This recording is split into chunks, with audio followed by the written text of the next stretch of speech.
everybody. How's everybody doing today?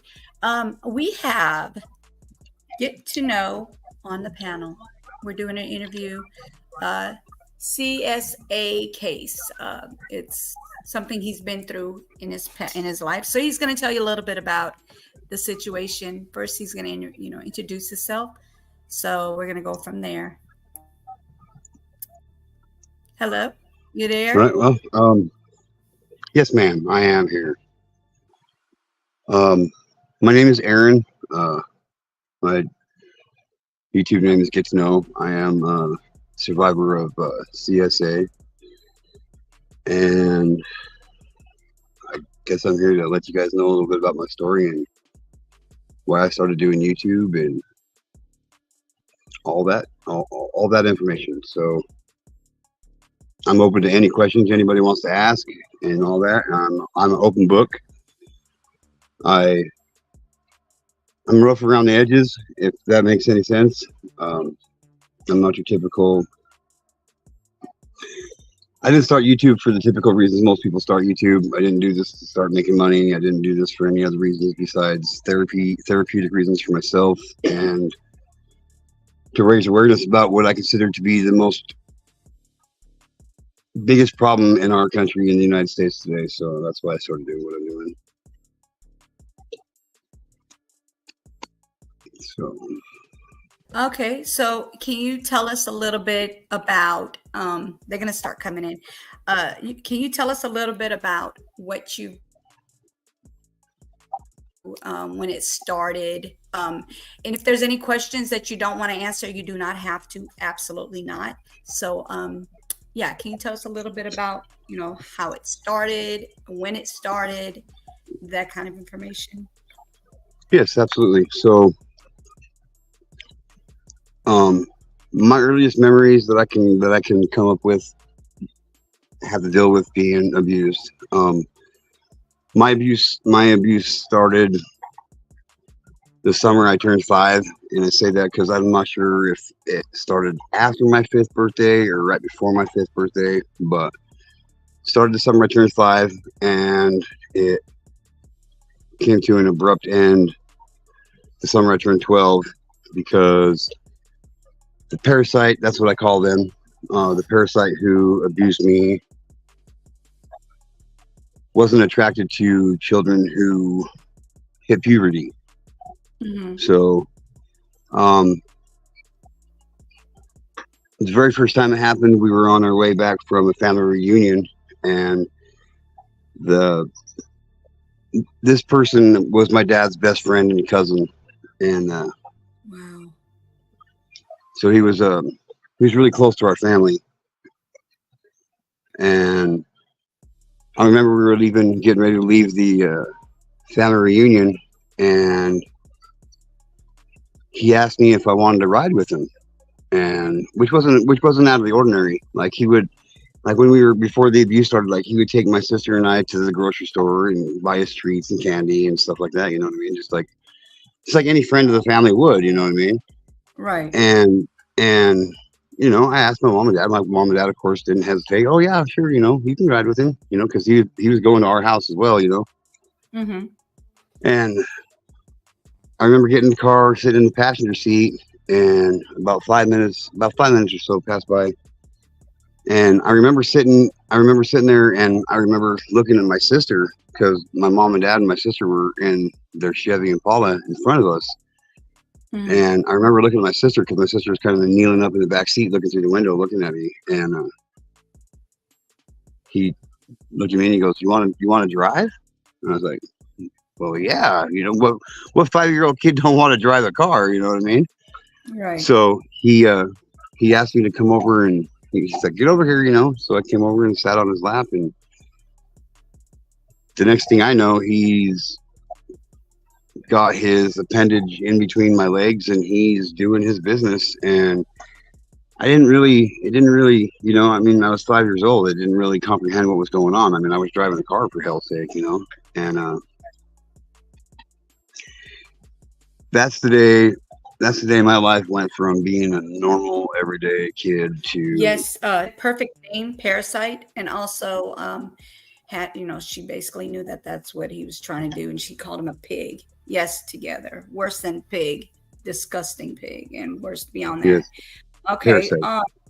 So this was like the first time he's ever done what he did. Have you ever? This was the yes, man. This was the first time he ever did anything sexually towards me, or that I can remember. Now I can't say because like I said, I've been in therapy for 7 years now, Right. and it's the earliest. It's one of the earliest memories. It's the earliest memory of being sexually abused that I can remember.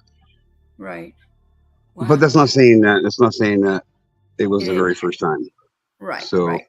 Just what you remember. It might be something that's keeping you from remembering, because our brains do keep us safe from having a bad situation, have a bad yes, situation. Um, yes. okay, so do you know if he's ever put his hands on other people, other children, or do you think that he started with you? Now, are you asking? Are you asking me to this day? Do I know that, or at the time did I know that? Because No, at the time you were 5 years old, you would not know. But I right. mean, like Okay. now. So yes. He is a registered sex offender. He got caught for his first crime back in, I think it was 1984, Hmm. and that's right around the same time that he started abusing me. And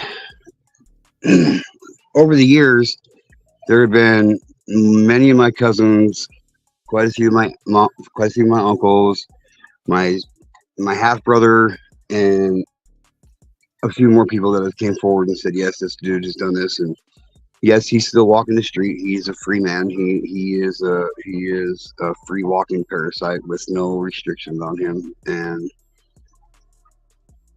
Even being that's registered? yeah. See, that's the Oh, whole that's the whole thing that people don't understand about this National Sex Offender Registry is it's a great idea. Oh, hang on a second. It's a great idea. It's if you need to answer it, go ahead. oh, I don't need to answer it. I just gotta find which phone is ringing. Okay. Yes, So together. I'm proud of him telling his story as well. It's hard to tell a thank you. story, especially males. Definitely Yes, males.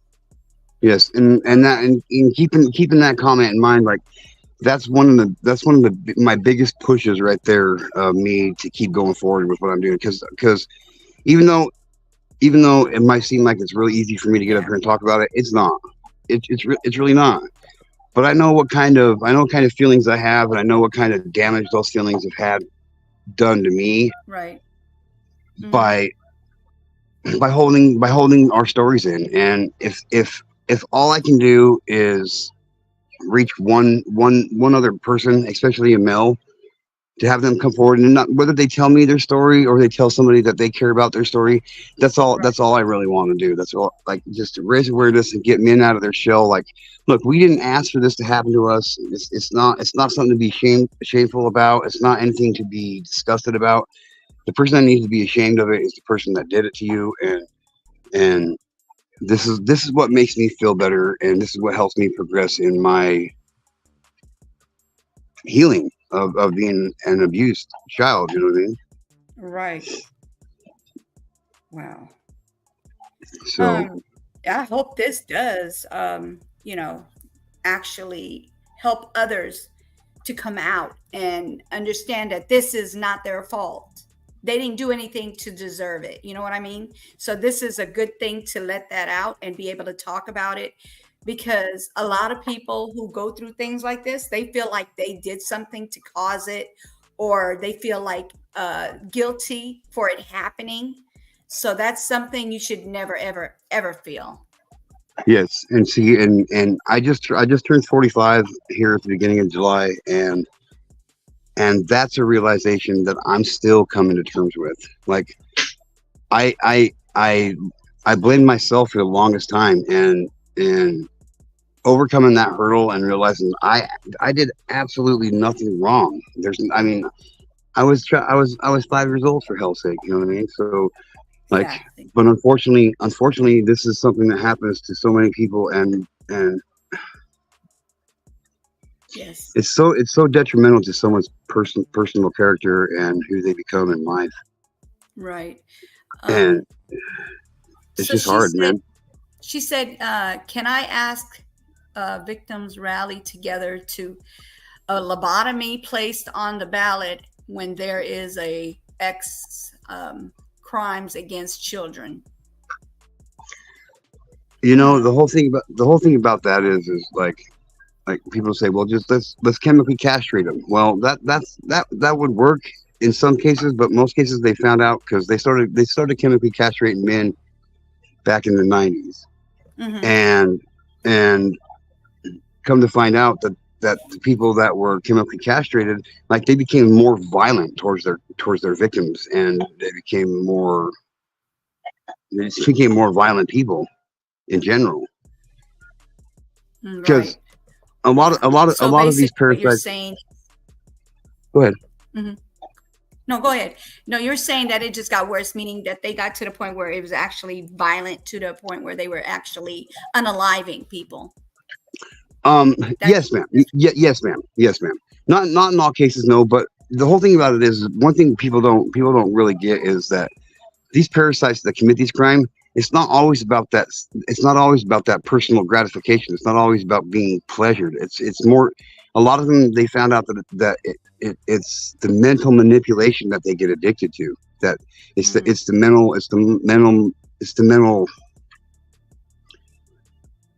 it's the I control that they have right. over I get over what their victims. right. I get what you're saying. So we have Brown Wolf who said, "Salute. How is your relationship with others since this Today, happened?" Yeah, it's today. rocky. They're rocky. I hate people. I'm not trying to sound rude, but I do. I don't trust people like I should be able to. Right. Um, my wife and I just celebrated 17 years of being married, and there's things that married couples should be able to do that just don't happen because my wife and I are both survivors of childhood sexual abuse. You know what I mean? Oh wow. And Oh, it's Jesus. hard. Relationships are hard. Just friendships are hard. Just trying to get to a point where you can actually trust somebody is almost impossible after this happens, especially when it happens as a child and it happens for so long. And Yeah. I mean, I wish I could sit here and tell you guys that it just stopped after the first time, and it progressively got worse and worse until one day it just came to a stop, and that's So because I so would hit he puberty. so he started from age 5 to what age? And you don't have to be explicit about what he did, but if you want to talk a little bit about it, Yeah, uh, yeah, absolutely. kind of tell people what to watch out for too. I mean, as in, because it's not always a child. I mean, it's not always a 5-year-old who gets touched and molested, Right, right? It could also right. be a person who's gotten of age where they know exactly what's going on, but there's not a way of them to get out of it because they've been threatened, Yes, been told, hey, if you tell anybody, this is going to happen. They're not going to believe you. This is what's going to happen to somebody in your family, kind of thing. So they feel like they have to yes, protect their family and take whatever it is that's, being done to them. So you can go yes, ahead and I and. can. Yes, and I can touch on all that stuff.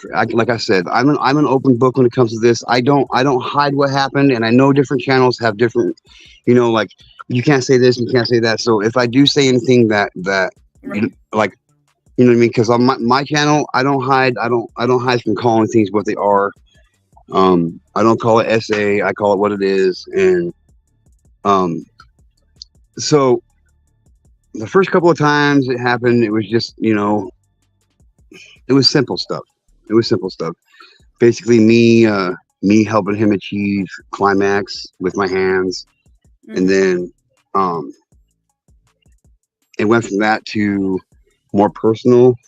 Mm-hmm. Um, he, I think I was right around 7 years old, maybe right around 8 years old when he had me perform fellatio on him for the first time. Mm-hmm. Um, there were many times that he would hold the gun to my head while he did what he did, while he penetrated me from behind. Um, Mm. he would tell me things. He would tell me things like, you know, nobody will believe you. This is our secret. Don't tell your parents. You know that if you did tell your parents, if you do tell your mom and dad, and you got to keep in mind this guy was my dad's best friend, like my dad's best friend in the world, Mm-hmm. and he just tell me, he's like, if you tell anybody about this, then I'll shoot your parents in front of you, type of deal, and just Mm. it was brutal, like like it got to the point to where, like, when he would get done doing what he was doing, I would hide my dirty underwear under my bed and stuff so I could go to school, and then my mom wouldn't find him. I could come back home after school and get him and clean him out so my parents could catch on, because that's how scared I was of my parents finding out what was going on, because I Mm-hmm. believed this man. Like, I one wholeheartedly believed this man. And Wow. Miss Media said, I'm glad you did not let the situation cripple you. Instead, it made you courageous to help others. I agree with you 100%. And the best way to thank you. express it is to call it what it is, really. Yes, absolutely.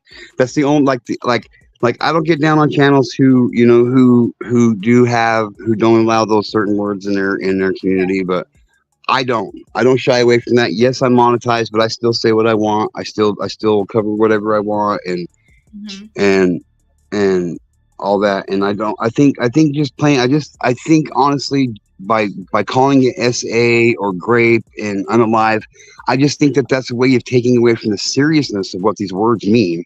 Like, Right. these words are serious words, and if we dumb it down, we're dumbing down what these words mean, and that's not okay to me. Right. I get exactly what you're saying, because even with my husband, at times, because I say unalive instead of, being red rummed, Yep. I say unalived, and he asks me, why do you use that, why are you using that word? And I say, that's because on YouTube we can't say certain words, so now it became my way of saying that word, right? So my husband's looking at me Right. like, yeah, you're too educated to speak like this. Yes. Yes. So, um, Yeah, they want to dummy out. Yep, they want to dummy down the offenses. Yes. yep. And like I was saying, this stopped happening to me the summer I turned 12.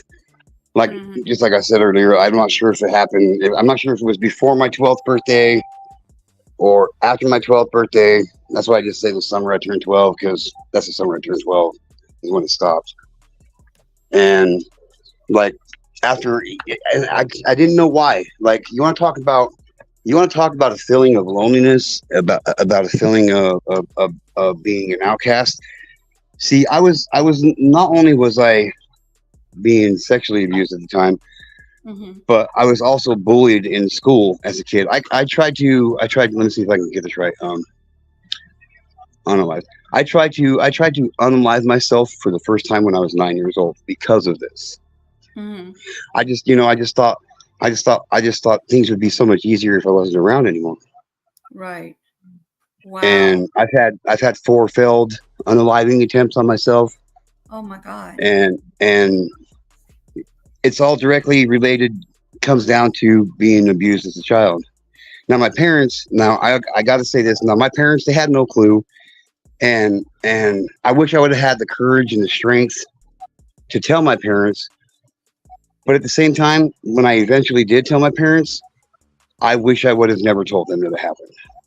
I really do, because now my parents carry around this guilt of not being aware of what happened and catching what happened and taking care of it. And Hmm. I try to get them to understand that they had nothing to do with it. It's not their fault. It's not they're not the ones that did it to me. Right.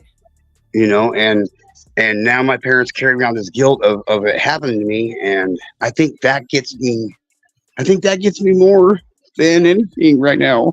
You know what I Right. mean? Right. I'm so sorry. I'm so sorry. It still hurts. I know. Oh. She said, may I ask? Are you were you angry as a child after that? Oh Like yes, very after much you so. started noticing what was going on? Because I know at 5 you still kind of like it's almost like, not saying it's the norm, but it's like you don't know what's going on. So you don't know if that's something that's supposed to be happening or not supposed Right, right. And as that's the that thing. at Like that this. age. Yes, and this is the thing. This is the thing about it is like people don't really get it. People don't really get like how how much and how many victims one person can have with just having one person that they're victimizing. Like myself, my children were victims of this crime happening to me before I even had children. My wife was a victim of this crime happening to me before we were even married. Like everything that happens to a child when they're that young, it has a downward spiral effect of if affecting everybody that they encounter in their lifetime. And that's what people don't get. There's more than just the physical victim when these parasites do what they do. What's up, Dippy? Dippy's one of my friends, so she's in here for support. So I appreciate you showing up, sweetheart. Hey, how's it going? Thank you for coming in. Appreciate it. Um, Now let's see what Together said. Together said, like now they want us to call pedophiles a minor attracted adult. Bull Yeah. crap, are disgrace to the world. Yes, I am sorry. She said she's sorry, and Oh, don't say that. Like that's one thing. That's one thing that really gets to me. Like I appreciate it, and I know it kind of can sound rude when I say it, but I don't need people to say sorry to me. Like you're not the one that did this to me. You're not the one that created this situation. But I do appreciate the heartfelt. You know, I really do. But you and know, we call it's him hard. Sniper. Brown Wolf is his name is AKA Sniper. So I'll be calling him Sniper instead of Brown Wolf. I'm so used to calling him Sniper. He said, "I commend you for speaking out for those that are out there that has been molested as a child or teenager. What would you tell them to do if this is happening to them?" Tell somebody. Tell somebody. Tell somebody you can honestly trust. And see, in this day and age, in the world that we live in today, that's so difficult to do because you never know you don't know who is this way and who's not. You honestly don't. Like there's so many people in this world that you pass by on a normal everyday basis that you would never think is a parasite, but they are. Yeah. Teachers, police officers, detectives, judges, attorneys, you name it. You name it. It's it's becoming so prevalent out there that it's becoming normalized. Yeah. Being a pedophile is becoming a normal thing, and before we know it, if we don't do something about it now, and we don't stand up together and do something about it now, we it will become a normalized behavior, and pretty soon, whether you want to admit it or not, or say I'm full of crap, it's going to become something that's normal in our society. Yeah. I know exactly what you're saying. So she said I was talking about the part where your parents blame themselves. That's what she's saying. She's sorry about, not what you were talking Oh about yeah, as far as for you. you know, Yeah. like if you want to come up, you can come up. I don't care. Like I can share the panel with anybody. This isn't this. See, the whole thing about it is with me is the more people that pay attention to this, and the more people that get in on these conversations, the more likely it is that we can do something. Yes. I really don't. If you want to bring her up, you can. I don't. It doesn't really matter to me. Together, if you want to come up, media, Dippy, if you'd like to come up, you can also come up as well. She said, I can't say sorry because those feelings, emotions will never bring back normalcy in victim's life. Exactly. That's true. Absolutely. You know, and I've got a slew of mental health issues, and they can all be directly related linked down to being sexually abused as a child.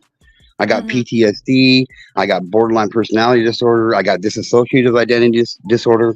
I heard voices in my head for up until just about 7 months ago, 6 months ago, Right. and I thought it was normal. I thought every anxiety, absolutely anxiety, uh, like out the wazoo anxiety. I take I take I take 40 milligrams of Valium every single day just to be able to function in society when I go outside my door. You know what I mean? Wow. That's a lot. That's a lot to deal Yeah. with. together. Do you Yeah. want to come up? I can drop you the link. You can come up. But yeah, so other than him having this, what you call a card saying that he did this, right? As far as he's a pedo and he's out there doing this to other children as well, right? So other than that, did he ever do time behind bars? Anything like that? Not for anything he did to me, but he did do time back in the early 80s before we had computers and all that stuff. Like, a lot of people don't know that the National Sex Offender Registry has been something that's been in place since 1974. Okay. But That is back then, back then, boys, back then people really didn't know about it, and there was really no way to check the National Sex Offender Registry unless you were to actually believe that somebody was like that, and then go to a courthouse, I think, and get their paperwork. Really, it's not as easy to find out who's a registered offender now back then as it is now. okay. And and Hey, like Renee.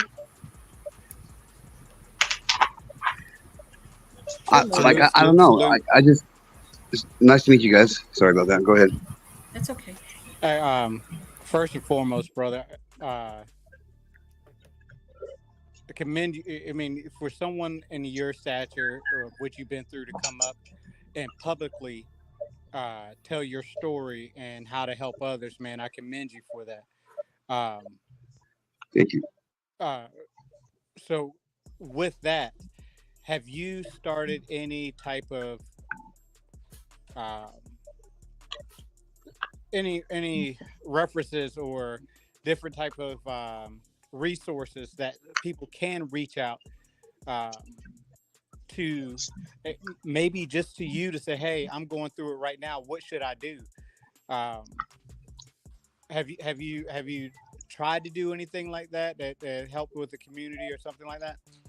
Yes. Well, I actually got a few things in the work, and if anybody knows how our government systems work, it's a really slow, long, drawn out, tedious process. But I have a channel here on YouTube. It's called Get to Know _Stop, and Stop stands for Stand Tough on Pedophilia.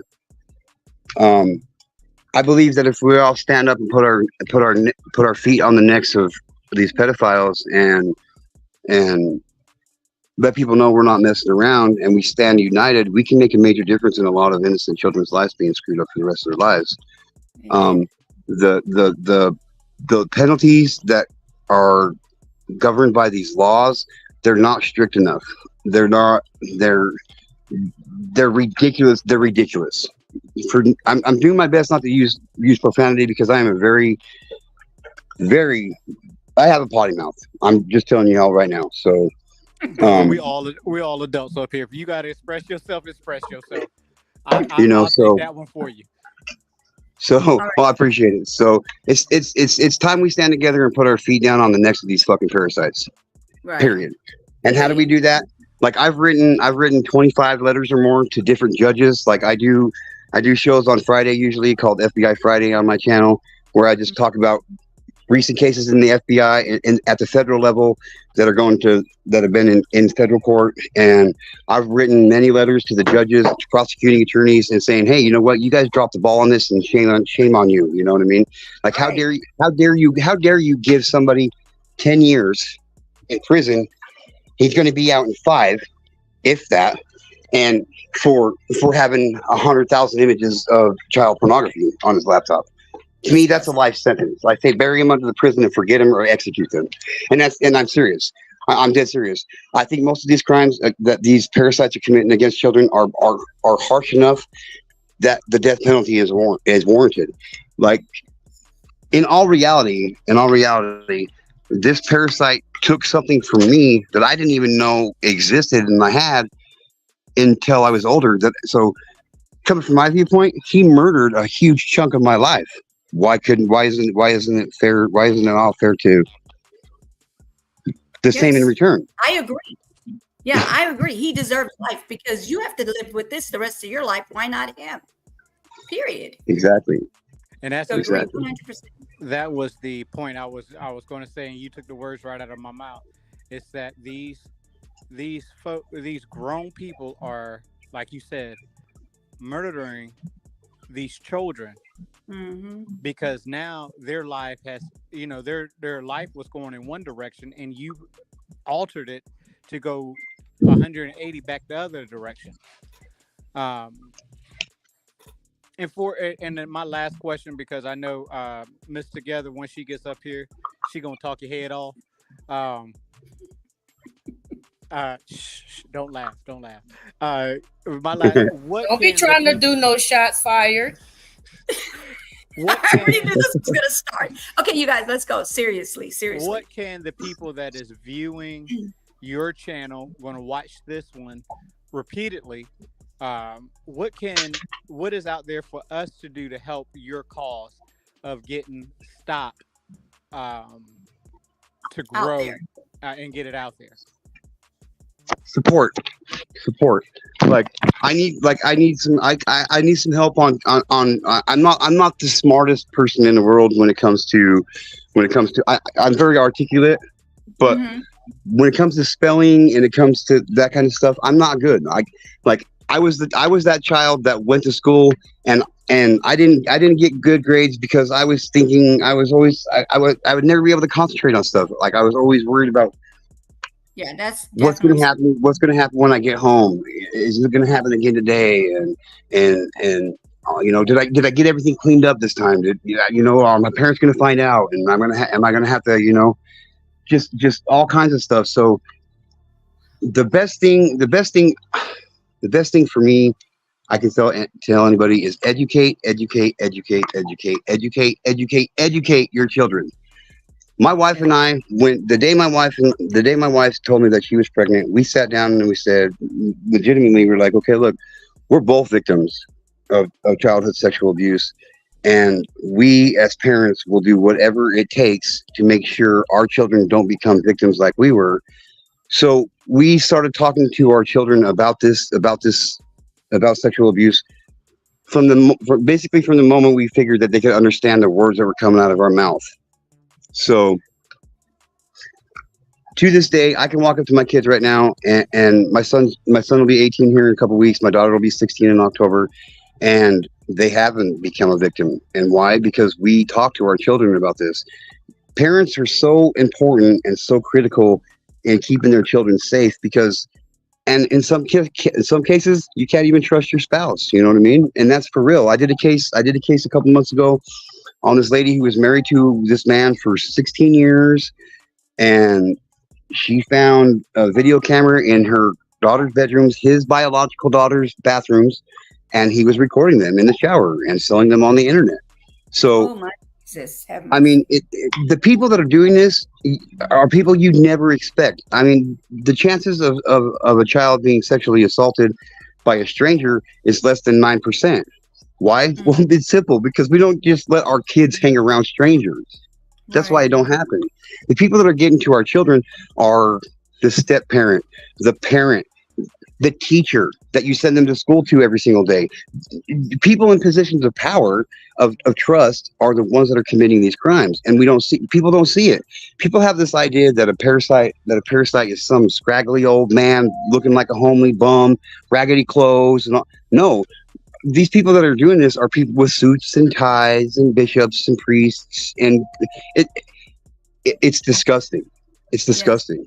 Yes. So Ms. Media said, "How did you feel when the parasite was in presence of your parents, pretending like it's all normal? It's normal." oh man, you know what? That's a good question, and I can honestly say that's the first time anybody's asked me that question, and it's awkward. It's hard.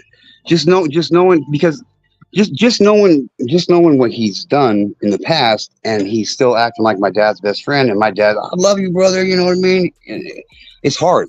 It's hard. I kind of, in a way, even though I know my parents didn't have any clue what was going on, in a way I felt betrayed by my parents. You know? Yeah. Because they're supposed to be your protectors. Yeah. And my mom was really young when she had my sister and I. She was really young when she had my sister and I. So she just turned 19 years old when she had me. So like, Mhm. you know, and back then this is something that happened all the time, but families were ashamed of it happening, so they wouldn't do anything about it, you know. Really, they Yeah. just sweep it under the rug, and well, we don't want to say nothing because it'll embarrass the family. And I say, fuck that. Right. Embarrass the family. Right. If you I think it's mean, embarrassing that it's happening, it's embarrassing that you guys are hiding it. right. And then that's like, it's almost like they're doing it. Like, you remember when the youngsters used to get pregnant and they would hide that information out from people? It's like, Yep. you're embarrassing the family. We don't want anybody to know you got pregnant at 11 or 12 years old. So they hide it. So Yes. that's the same thing with they treating it in that same way, which is something Yes. they should not do, because think about it. They're hiding something from somebody that could possibly keep them from being abused by this man. Right. Right. And I'll cam up. I don't have a problem camming up. I'll let you guys see my face. It's a little rugged, but you know, I'm just saying, like, Okay. I can't stress to anybody enough that if children are our most valuable asset and they are our future, why don't we treat it that way? If they're the Right. most important thing for our future, then why do we not treat it that way? If a child comes to you and talks to you and tells you that they've been sexually abused, you believe that child. Right. There's the age groups like, if a child from the ages of 4 and under come to you and tell you that somebody is sexually abusing them, there's a 0.09% chance that child is lying to you about being sexually abused. Right. Children don't lie about that kind of stuff. They don't. They don't. That's Now true. it gets a little bit. The numbers get a little bit harsher as they go on. You know, from the ages of like 7 to 4, there's like a 3% chance that child, a 3% chance that child is lying to you. And in the case that they are lying to you, 99% of the time, it's because they've been put up to it by the other parent. 100%, no bullshit.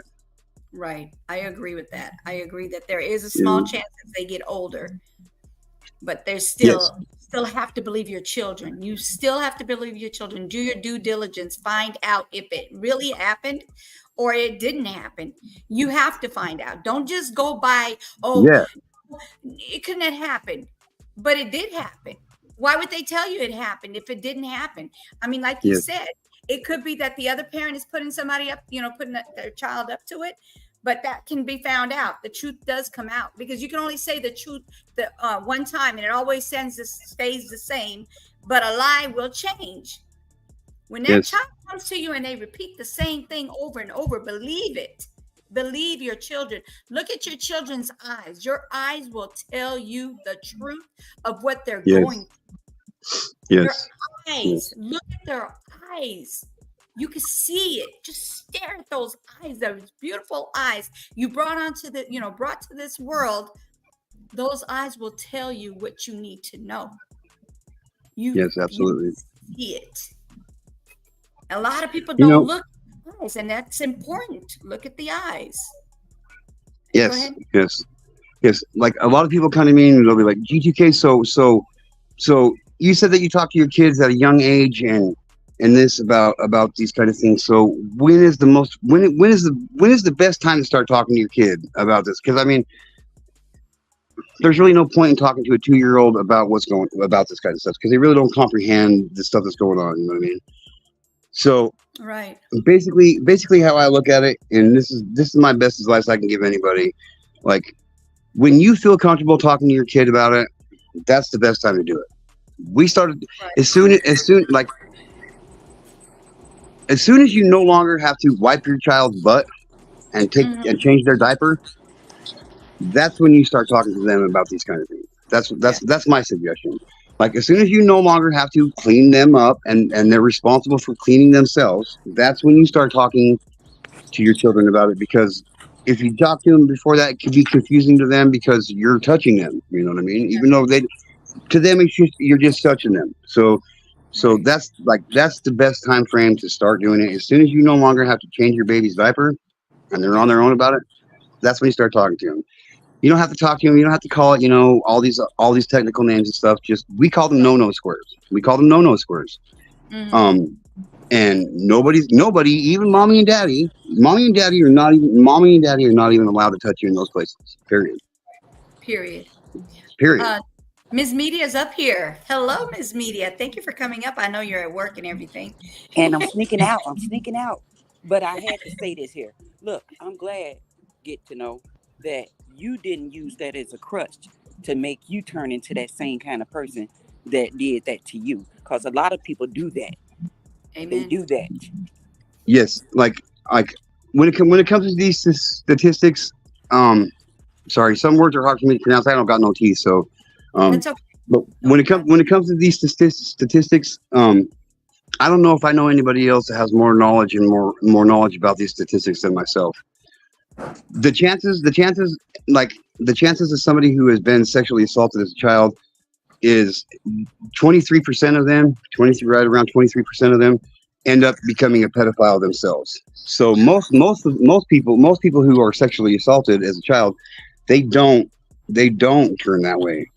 Right. Like my biggest thing is I questioned my sexuality for a long time afterwards. You know what I mean? I've never engaged in homosexuality except for being molested, but there was like after it stopped happening, like there I was, all of a sudden I was an outcast at my school my whole entire life until I hit 10th grade, and I was picked on and bullied. So here I am, I'm being picked on and bullied at school, and now this person that was actually showing attention to me just cut me off. Like legitimately, he was getting ready to do some things to me, and he felt that I started growing some pubic hair, and he quit.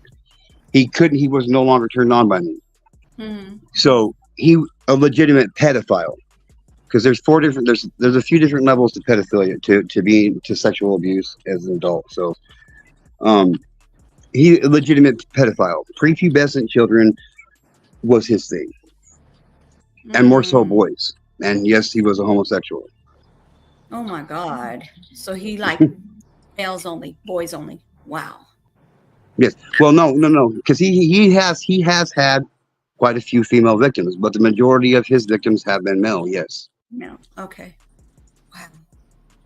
Jesus Christ.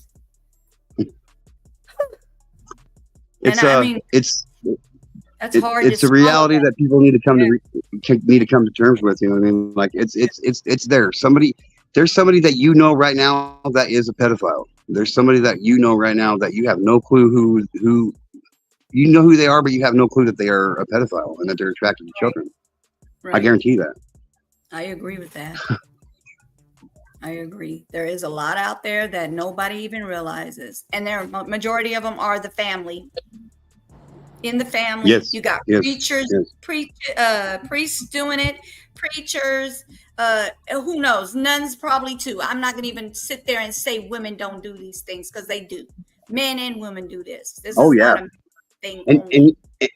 And you know, like this is the society we live in today. This is the society we live in today.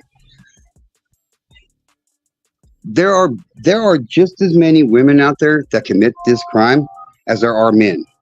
The reason why it doesn't look like that is because, well, it's a female doing it to a male, and a lot of times the male is a little bit older, 14, 15, 16 years old. And they just don't get reported because, unfortunately, locker room high fives and shit, you know what I mean? And like there are just as many women that commit this crime as there are men. Period. Yeah, that's crazy that they would find it, that they would sit there and try to make it less than what it is if it's a woman than when a man does it. That doesn't make sense. Yes. It's equal. It's equal. 100% on both ends.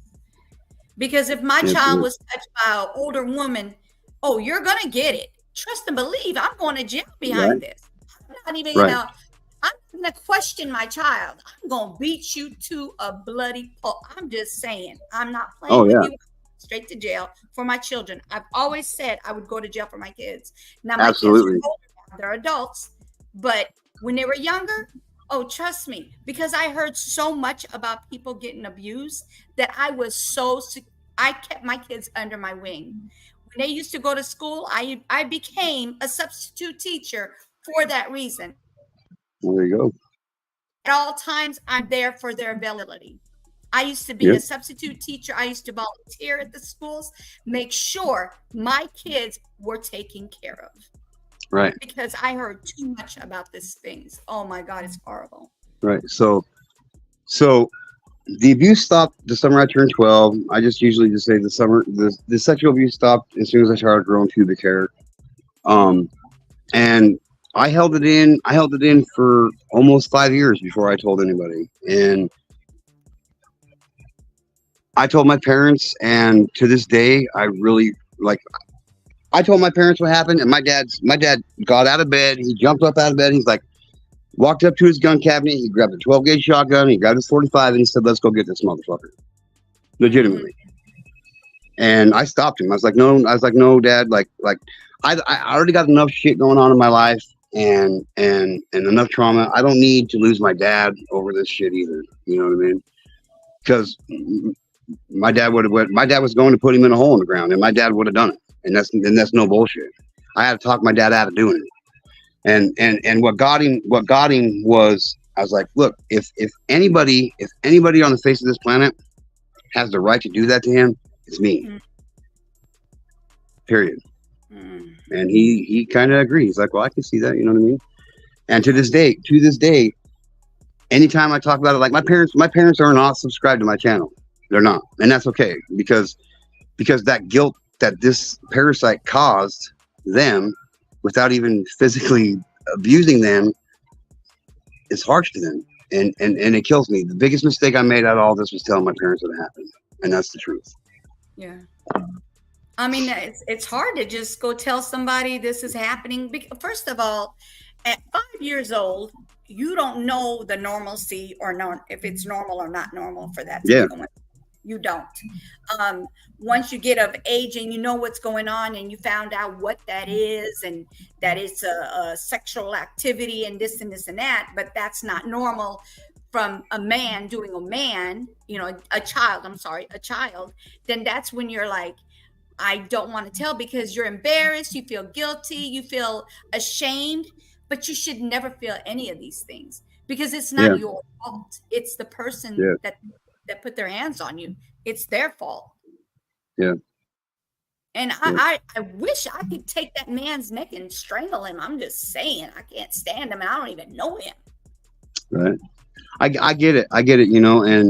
And unfortunately we live, and I say this legitimately, unfortunately we live in a society where vigilantism is not okay and it's not accepted. But if it were, I'm full-fledgedly out for vigilante justice. I mean, in a lot of cases, these parasites don't even get caught. Like, if you look on the National Sex Offender Registry, we're rapidly approaching 1 million registered sex offenders in our country. But that's just the tip of the iceberg. That's unfortunately the National Sex Offender Registry only includes the people that have been accused, arrested, and convicted. That's it. There's so many people that'll be accused of this that are actually doing it that will never see the inside of the courtroom because people can't prove it. Take my wife's case, for example. Her and 4 of her friends came forward about her stepdad doing this to her and her friends. He admitted it in a courtroom, and he walked out of that courtroom a free man. A free man. All 5 cases dismissed. Done. Over with. Why? Well, because his victims didn't keep a diary of dates, didn't have any kind of DNA samples, none of that. Oh yes, there are far more than 1 million offenders. There are, but there's like 830,000 registered sex offenders on the National Sex Offender Registry. And like, that's a lot. He walked out of the courtroom because they didn't keep any kind of evidence, to turn around 3 years later and rape a 13-year-old girl and went to prison for 6 years. That's it. Okay, so they couldn't bring that case back, being that they Nope. You can't do it twice. Yeah, I heard that you can't do the same thing. I mean, the same person can't sue the same person for the same thing. Wow. Yep. They need to change that law when it comes to that. Thank you. Now, there's a couple of reasons why I started doing this. I started doing this because my counselor and I was looking for a way to.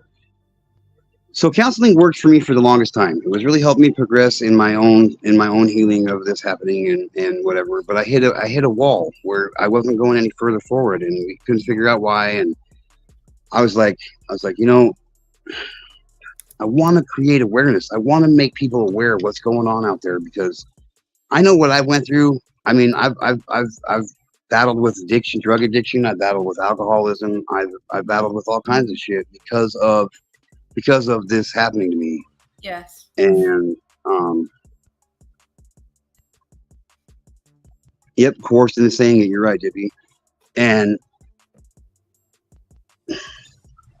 I don't know, like, I'm not like, I've had people come after me on YouTube and like, I can't believe you're a child advocate. No, I'm not. I have never one time have I ever said in my life that I am a child advocate, because I'm not. I know who I am. I know what I'm about. I know I'm really rough around the edges, and I wouldn't want me to be an advocate for a child. It's because that's not my gig. That's not what I do. I am, however, an advocate in getting the laws and penalties changed when it comes to these crimes. The penalties that are out there now are not nearly close enough to giving. Okay, the reason why we hand down these sentences to criminals are the reason for them is to make it the penalty so harsh to deter people from committing it in the first place, or to stop them from committing it again after they have been arrested. Well, far too often we're seeing these parasites get a slap on the hand and walk out of the courtroom without going to prison. Some of them go to prison for a couple of years and get out. And so I do advocate to get the laws and penalties changed when it comes to these crimes. I think all sexual abuse charges against pedophiles need to be a life sentence in prison, if not the death penalty. And I fully believe that. I mean, I gotta relive my childhood being murdered every single day in my life. But yet he doesn't even have to register as a sex offender for my case, because he was never prosecuted for my case. Right. I did at one point in time call the detectives, and he's like, well, do you got any evidence? I'm like, well, there goes that. Okay, so I guess I am different with my essays history, but because it was a fam, not a friend. Oh, sorry about that. That's my alarm. Fam, it was a little sleep. Wait, it was like a sleep on the hand. A slap, yeah. Oh, okay, slap. I'm sorry. I'm told not to do it again. Wow. So I always raised the push. Yep. Sorry about that. It was about and move with life, and I didn't ever think of it, and I did. You know, I wish I had that strength, Dippy. I wish I had that strength. I really do. Yeah, Dippy, if you want to come up and talk, you can. You're very welcome to come up here. Let me see. We need child protection laws, update and strengthen child protection laws to reflect new forms of exploitation, especially those affiliated by technology. Yes, like facilitated. Sorry, not affiliated. Facilitated.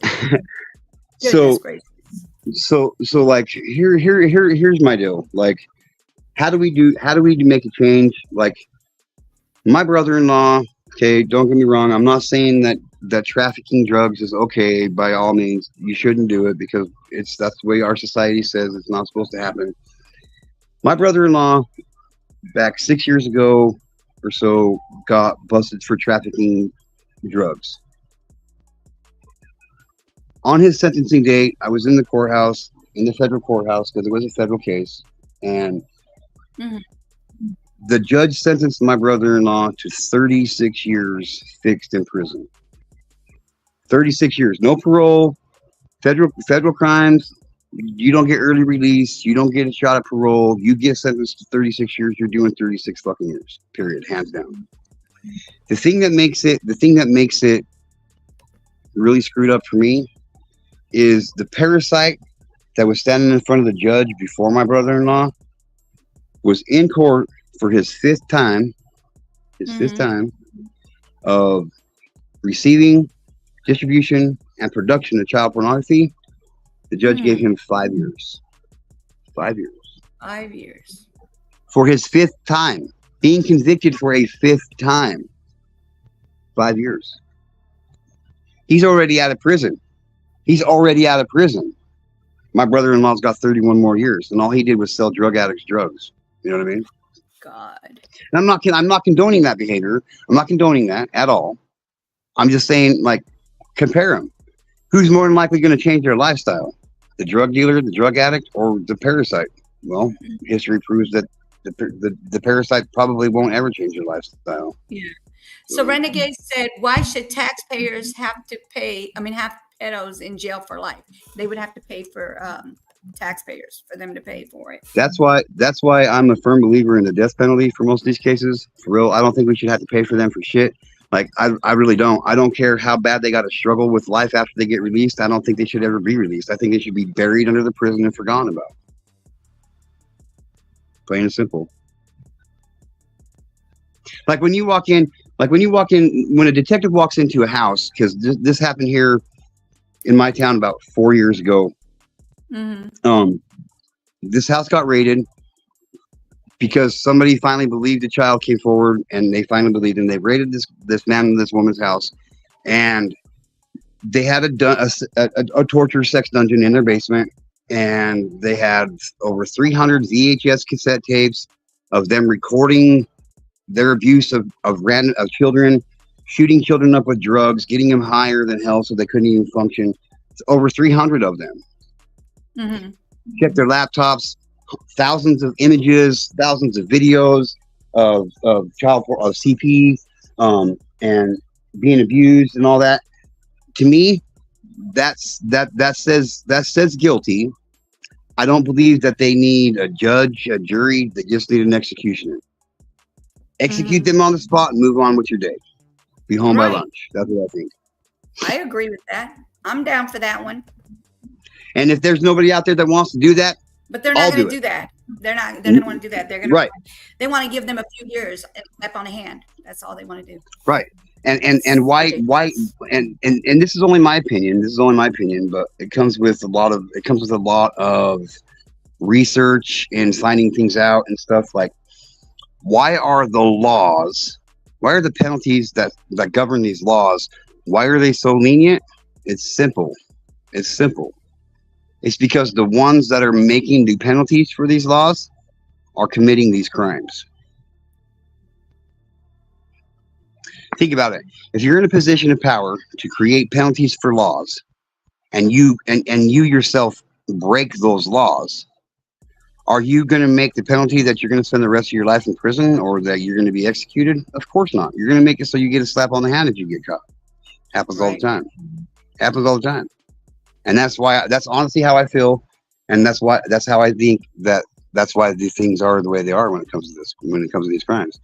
To me, these crimes are more serious than murder, because at least, I know it sounds callous, but it is what it is. At least a murder victim only has to live through that one time. I have to relive my childhood being murdered from me every single day of my life. Let me see. Renegade said, "Yep, we did have this talk last night." Hell yeah! I'll take the donated ammo for real. I got the guns to put them all in. We had this talk last night. Is that what got your confidence up to this day? It kind of is. It definitely helped me. It definitely helped me, Dippy, for sure. It is. Like Dippy is so cool. She's a sweetheart. Everybody, like, check out her channel. She covers some true crime stuff about, She doesn't let her shit get all involved in all the drama and all that stuff that you see on YouTube when it comes to true crime and all that. But like, she's cool. Check out her channel. Tell her I sent you over. Okay. Yeah, and you guys, I did put his channel up so you guys can connect with him as well. Dipsy, I'm gonna go ahead and drop your channel in the chat. That way, actually, you know what? Say hello or hi, and the Nightbot will drop your information, and they can go ahead and connect with you as well. Okay, Dipsy, and I appreciate you coming in here. Yeah, so let's see. Because hold on, where's she at? Did we do this one? Probably. You did. You lighten me. You always lighten me up, Dibby. You always light me up, Dibby. So because they're probably I really do. not I love her. instead of pedos. Oh my God. And they Exactly. maybe That's exactly why together we break. That's exactly why right there. It's because they do, and they are. Most laws are made for money. Yep. Yep. You know, and it's let me be a sad. You know, president because I'm people. taking all of y'all pedos down. I'm taking them all down. I'm just That's what I'm yeah, saying. you're not Like even gonna go ahead. like if the saying there's strength in numbers is Mhm. real, I'm a firm believer in that. Like, and unfortunately, for whatever reason, there's not many people that want to stand up and do the right thing when it comes to these crimes. There's really not. There's Yeah, really not. it's horrible. You know. It's, So anybody that but wants to do anything like you know, well, we even how minuscule it might seem, you have no idea how powerful a letter to a judge or a prosecuting attorney. Like I say we hold them responsible. Like we put all of our faith in the hands of these prosecuting attorneys and judges to do the right thing on handing out these sentences, just to turn around and find out that you're only giving them 5 years and then they don't even got to register when they get out of prison, or you want to make a plea deal with them and you plead guilty to this crime and this crime, and we'll drop the other 1,000 charges on you for possession of child pornography, and you only got to register for 5 years as a sex offender when you get out. Like, is there some magical list that I get to register on and say, okay, I was sexually abused as a child, so after 5 years of being on this a sexually abused child list, can I no longer be a sexually abused child? No, I will carry that title with me. God himself can't take that title away from me. Nobody can change that fact about me. Nobody can. That is a fact that will remain with me for eternity. For eternity. true. But So somehow, why can't they suffer for eternity? for real, like, and trust and believe, when, regardless of how, I don't know how everybody is when it comes to their religion or all that. I don't go to church every Sunday, but I do believe in the majority of what the Bible says. In the Bible itself, it says, anyone who shall cause harm to one of these little ones, it would be better for them to tie a millstone around their neck and to be dropped in the depths of the ocean than to harm one of these little ones. God's speaking about the children of this earth, of this world. And Yes. God himself is telling you, go commit suicide. Go commit suicide. Mhm. Because it'll be better for you to do that, because then you won't reach me and you won't be judged for it. You will wander in eternal nothingness for the rest of eternity in Right. purgatory than to come and face me. It'd be better for you to do that than to come and face me. Period. And I don't have a problem with legally making these guys making their appointment with the big man upstairs a lot sooner. I really don't. I have no sympathy for them. I have no care for them. I don't care how bad they got to struggle. I think they should all, if they get out of prison, I think they should all get the word pedophile tattooed across their forehead. I don't care if they can eat at night. I don't care if they're sleeping in the wintertime on the streets. I don't give a shit about them. I don't. The second you decided to touch a child, that's the second you gave up every right to everything you have. What's that? Yeah, Sorry. I'm a racist to pedos, molesters. Oh, yes, anything to do with these kids. And you could say I'm a racist because I do not have any kind of feeling towards them, and I don't feel bad for whatever they go through in their life. Whatever happened to them, they should not be bringing it to somebody else. Because I feel like when somebody's been abused, right? Somebody's abused and they use this excuse. Oh, well, I was abused too, but nobody helped me. But it does not give you the right to do that to others. Yeah. Why would you inflict that pain that you had onto another child? It doesn't make sense to me. It doesn't. Let me see. Not to commit actual suicide, but it is a very serious thing. Yes. What's up, Cash? Cash is another person from my community, from my community. What's up, my friend? I'm glad to see you here, my friend. I really do. Dipsy said, no. Oh, that's him saying Dipsy. Okay, yeah. So, Dippy. Yeah, Dippy. Dippy. I'm sorry, I didn't say Dipsy. I'm so sorry, Dippy. I don't know why I'm putting an S in there because there's no S. But as far as like the laws, I feel like this is another thing they need to also change. They give you like a certain amount of years to take them to court or to file charges on them. I think that should be a lifetime as well. In most cases, in most cases. Now I here's where people are like, what? Like, in most cases, like, there's a lot of cases that are coming around that it was a person comes forward 20 years after they were abused, and the person that abused them was a minor child at the same time, around the same age as they were, and they're being tried as adults. I don't agree with that. I really don't. Like, anything we do, like, when you're a child, you're a child. You know what I mean? Like, somebody shouldn't be able to go back and like, I was a child. You know what I mean? Like, there was a child. You was a child. It doesn't change the fact that, yes, it was fucked up, and it was fucked up. It shouldn't have happened, but it did. But they shouldn't be. Now, if that person is still committing these crimes, then by all means, you know what I mean? So All what right, I mean by that is, okay, you know how, like, some people say, so just popping up. Okay, gotta see. I appreciate it, Cash. So what I'm saying is this. So you have people who have been molested, and they don't even remember it until something triggers it, and they start seeing it coming up. That's what I mean when I say you don't know when it's going to pop up. You don't Right. know when it's going to get triggered, because you have people who don't remember. It's a mechanism Right. in your brain that keeps you from remembering things, to keep you safe from whatever it is that's going to hurt you in the long run. So you don't remember this, and then one day something triggers it, and then boom, you have to be able to take them to court, but they only have a certain amount of years. Yeah. Now see, I don't agree with that. Like, I think if you were an adult, and it happened 30 years ago, and that person decided they want to come forward, then by all means, it should be able to go to court. But I've read a few cases where these people are going after somebody who was only a year or two older than them. They were 14. They were 13, 14 years old when they did this, when they assaulted this person in their family. Person in their family is 10, 11, whatever, you know what I mean? And they're being tried as adults, and it's just a really thin line. There's a really thin line there between, you know, what's acceptable and what's not. And I'm not condoning this behavior. Don't get me wrong, because I'm not, and nobody should ever, regardless of your age, you should never do that. But holding somebody responsible as an adult for a crime they committed as a child is not okay, is what I'm saying. Right. I get what you're talking about, but I mean, what I'm basically saying is, like, an adult who, like, for you're 5 years old. How about if you didn't remember this for years and years, and then all Right. of a sudden something triggered it? You should be able to still take him and charge him for Oh, what absolutely. Yes. Absolutely.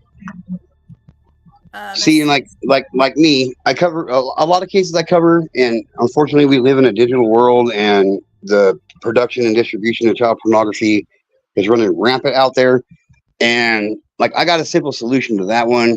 Anybody that gets charged with that crime, because you got to remember, these parasites that are getting caught with child pornography images, they usually don't just have one or two. They usually have hundreds upon hundreds, if not thousands of them. I did a story on a parasite in Florida back like 6-7 months ago, and he was caught with so much child pornography that they had to weigh it on a car scale.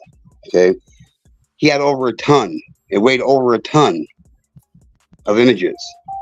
They actually counted it, and he had over 250,000 images that he himself printed off at his home, off of his own personal computer throughout his lifetime. If you take that charge, and make the penalty 1 year for every image they got, and make it mandatory, it's going to cut down on a lot of shit. Because, like I said, a lot of these parasites that are out there doing this, that are distributing child pornography, they're distributing thousands of images. They've got thousands upon thousands of images on their phones and laptops, thousands of years. Give them 1,000. I don't care. I don't care. And you know what? And somebody said, I don't think I should have to foot the bill. You know what?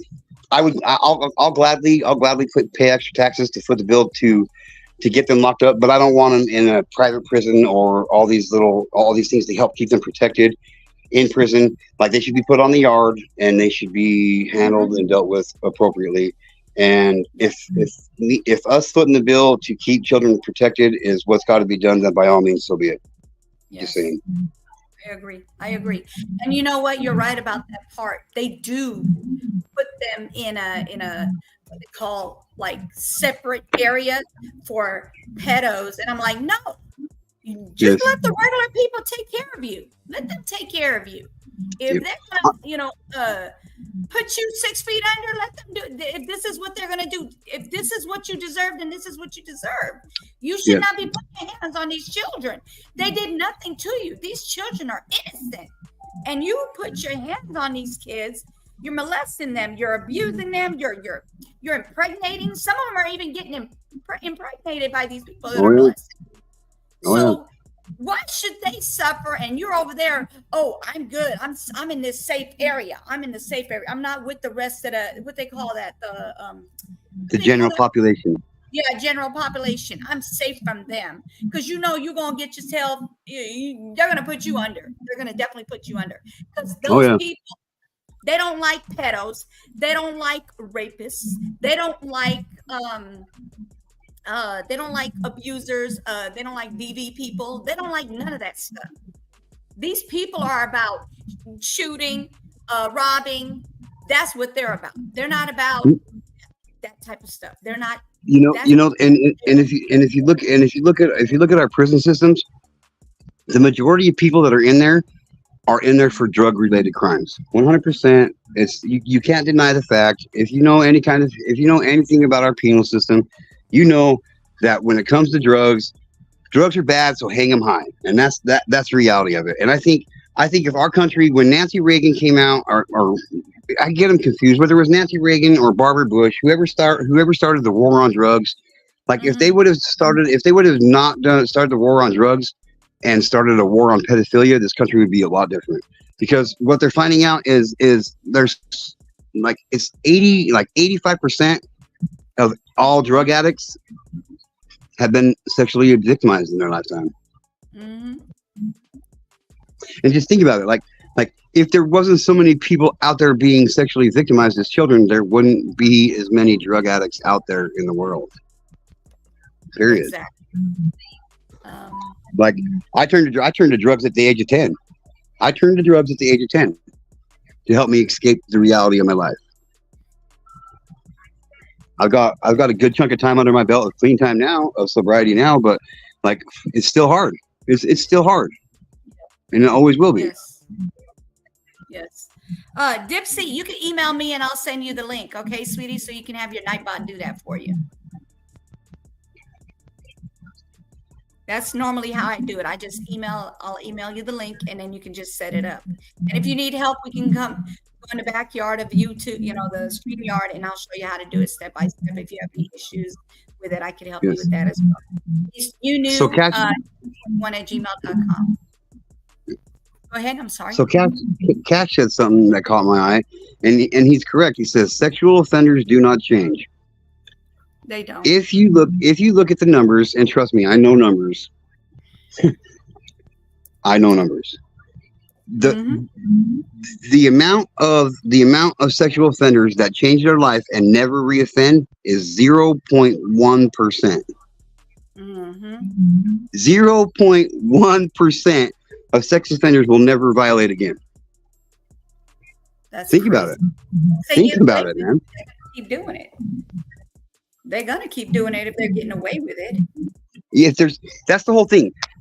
Punishments for crimes are designed to make a person not want to do that crime again. Period. Right. That's why the penalties are supposed to be are supposed to be that strict, but they're not. And that's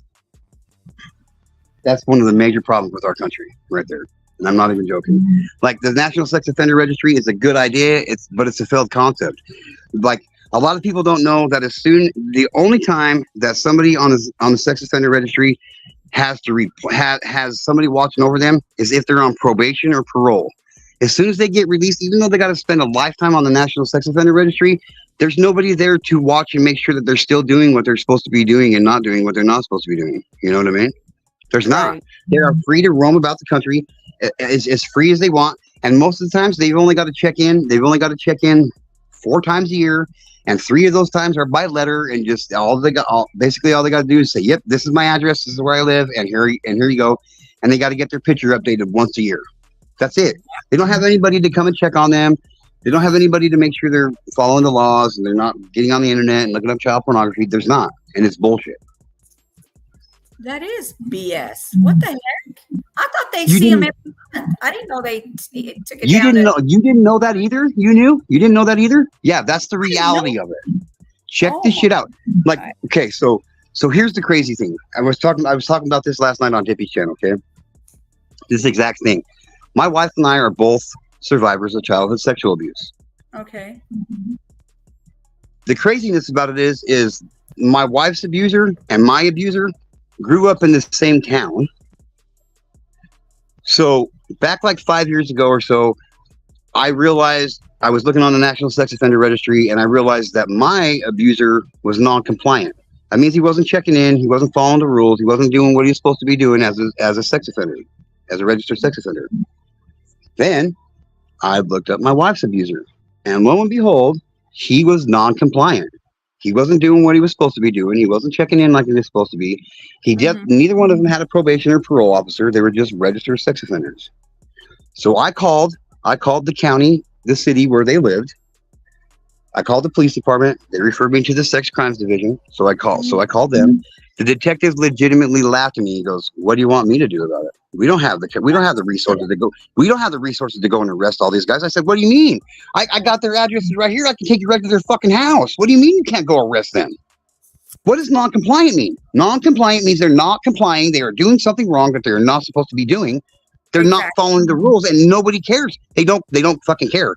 That's the problem. That's an issue for me." Oh my God. So He laughed at me. He fucking laughed at me. You know what part gets me is when it's their family that goes through this. That's Mhm. when it hit home. Until That's then, when it changes. That's when it changes for them. Yes, that's when it changes for them. oh my And it's God. bullshit. Yes. Oh No, my God. GJ grateful. I think that's what it's supposed to be saying. But like, no, I honestly don't. I honestly do not believe that any sex offender can be rehabilitated. I don't. Mm-mm. For real. No, because So- once they did that, they passed that path. I mean, once they went out that doorway with their foot outside the door, they done did what they did. Guess what? They're not going to be able to get help for that. That's something they've already passed. Like, you know how they say, once you put your foot in the door, that's it. Yep. I mean, if you look at, I put it like this to some people, because some people are like, I don't, disagree with what I'm saying, and then I got ways with words to make people understand things in different ways that really hit people in the face with a brick of reality. Look, okay, there's 3 levels to the sex offender registry. Level 1 is not very serious, and they usually only have to register for up to 5 years, and then they get off the sex offender registry. They don't even have to register anymore. Mm-hmm. There's tier 2, which is usually between 5 and 15 years, and then there's tier 3, which is a lifetime. And I think that right there in itself, if you just heard what I said, tier 1 not so serious, tier 2 about 10 to 15 years, tier 3 is a lifetime. Like, there's no list that I get assigned that's going to make me no longer a sexually abused child. They can't take that. Like, you sexually abuse somebody, you are a sexual abuser for life. You should have to carry that title on you for the rest of your life. You can't take that action away and erase it from history and make it so it didn't happen. You touch a child one time, you are a sexual abuser for life. You can't undo what you did. Therefore, that makes it that way for life for you. I mean, they say that about druggers, people who do drugs, right? They say once you do drugs, even if you've been rehabilitated and you stopped and went to sessions of counseling and AA and this and that and all that stuff that you go through. I know AA is for Alcoholics Anonymous, but I forgot the one for the drugs. So you're over here saying that you're rehabilitated. And then they keep telling you, yeah, once you do drugs, that's it. You're a drug, you're an addicted person. You're addicted for life. So why not with these doggone sexual abusers? Yes, Cash. All sex offenders, not just pedophiles. Absolutely. Yeah, they're not. Absolutely. Pedophiles can also be people who, just for pictures, they get like little children pictures and they put it on social media and make money off of it. Yeah, those are pedos. And then you got the sexual offenders who are actually doing the deeds of touching children. That's the difference for me. You know, so I mean, like, and then people ask me, well, G2K, get to know what can we do to help? You know what I mean? Well, like I said, like there's all kinds of different things. Like I got a couple things in the works, and it's a slow it really is a slow process. Unfortunately, it's that way. But like I think all sex crimes, whether it's a child that was sexually assaulted or an adult, I think all sex crimes should be held at a federal level. That way it takes away the confusion. Well, in this state, the punishment for this crime is this, and in this state, the punishment for that same crime is this, and it just takes away the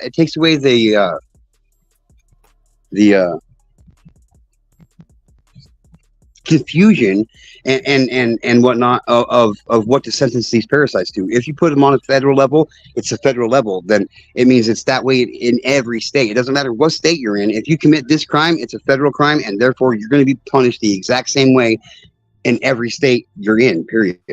And I think that would solve a lot of issues. I think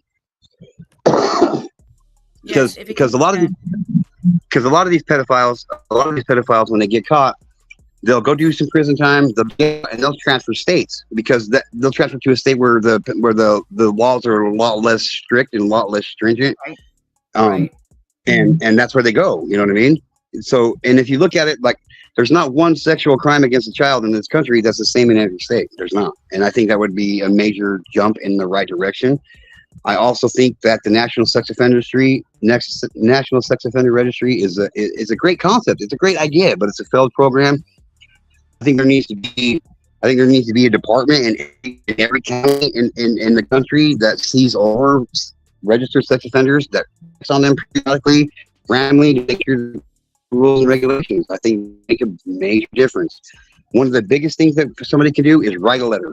There's so much power. There's so much power in a letter. To write your congressman, write your senators, write the judges, write the prosecuting attorneys.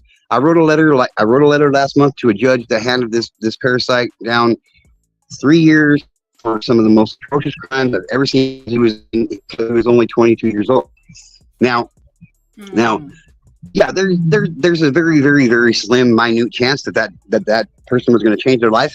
But I guarantee you, what that judge just did was made it so he's going to get out of prison and he's going to have more victims under his belt, and that's bullshit. Yes. So holding judges and prosecuting attorneys accountable for slapping these parasites on the hand can make a major difference. He said, what if they were abused when they were little? What do you mean? You're gonna have to detail that, because that's just a random question. Well, I mean, it's not. Well, I can tell you, I'm pretty sure I know what they asked, but what they meant. Okay. But look at me. I was not just molested. I was raped for almost 6 years of my life. Mm-hmm. This is how serious this is for me. So I'm telling you right now that I have no pedophilic tendencies in me whatsoever. I think pedophiles are the most disgusting, most horrible thing that is in our existence, period. A lot, like I said, 23% of sexually abused children turn out to be pedophiles themselves. The majority of them don't. So that's a fact. Just so you know. Yeah, not all do. You got to have, for someone when they go through, I mean, this is my opinion on this, because I've actually heard Reagan started that. Nancy Reagan started that? Okay. Hold on, let's see. Yep, Nancy Reagan started the war on drugs. I get them confused. Nancy Reagan, Barbara Bush, same difference. But I think honestly, like if they would have turned their focus away from drugs and started a war on pedophilia, this this country would be a whole lot different, for sure. Yeah, definitely. They need to get more stricter on that as well, for sure. No, what I was saying was like, takes a strong person not to do what was done to them. Okay, I'm just gonna tell you, that's how I feel. This is my mentality when it comes to that. I think it takes a very strong person not to do what has been done to them, because he was 5 years old when this happened to him. But he's so strong that he has his own kids, and he tells his kids, he teaches his kids how to come and talk to him about the things that go on in the world. And that's something that needs to be done with all your children. Yes. If you have or have not been abused, you still need to talk to your kids about these things. They still need to know about these things.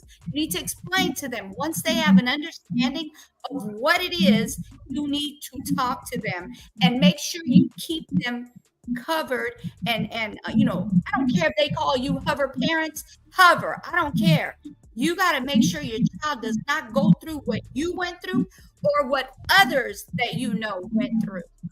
Period. See, and just hearing you say that, I'm starting to get a little bit emotional because, like, I'm sorry. No, it's okay. It's okay. It's really okay. And like, that's just how serious this is to me. Like, the reason why I do what I do, and I'm doing what I'm doing, and I'm trying to accomplish what I'm trying to do, is because I know right now at 45 years old, I know what kind of fuckery my life has been and I've been through, and it can be directly linked back to being sexually abused as a child. And no child should ever have to feel that kind of pain and loneliness and feeling like an outcast for something they didn't even ask for something they don't understand. And it kills me. It breaks my heart. And we've been at this for about an hour and a half now. And you know how many children have been sexually violated since we've been on this live? One child every 30 seconds in this country is sexually violated for the first time. So you do the math. You do the math yourself. Thank you, Grateful. Thank you. And thank you, Cash. Cash said talk and educate. Thank you. Thank you, guys. I appreciate that. But yeah, this kind of Oh, what's up, Discovering? How are you, sweetheart?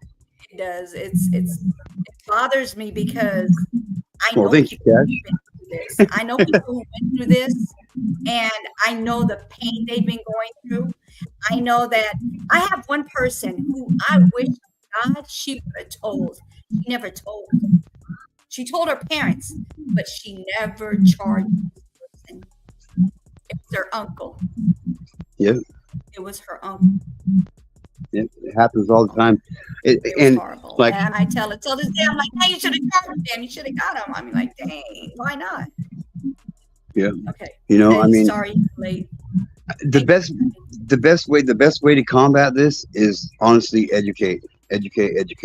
Now, like I said, I got a few things that I'm working on, but it's a slow process. Like, I don't want a teacher teaching my child sexual education. Why? Because it opens the door to possibilities of a child being assaulted by a teacher. I was taken advantage of by a teacher, even though at the time it happened, I thought I was king shit. You know what I mean? But looking back on it now, as I was raped by a teacher, a female teacher, when I was in 8th grade, like legitimately. You know what I mean? But Yeah. at the time, it wasn't, it didn't seem like that to me because hell, I was a student. This teacher's hot, I thought, and you know what I mean? Whatever. But it's just. So you're telling me more than one person has put their hands on you? Yes, ma'am. Yes, ma'am. Oh my God. Oh wow. Yes, ma'am. Oh my God. Actually, there's been 3 people, and 2 of them it would blow your mind. Like, one was a teacher, you guys already know that one, and the other one was a female scout leader.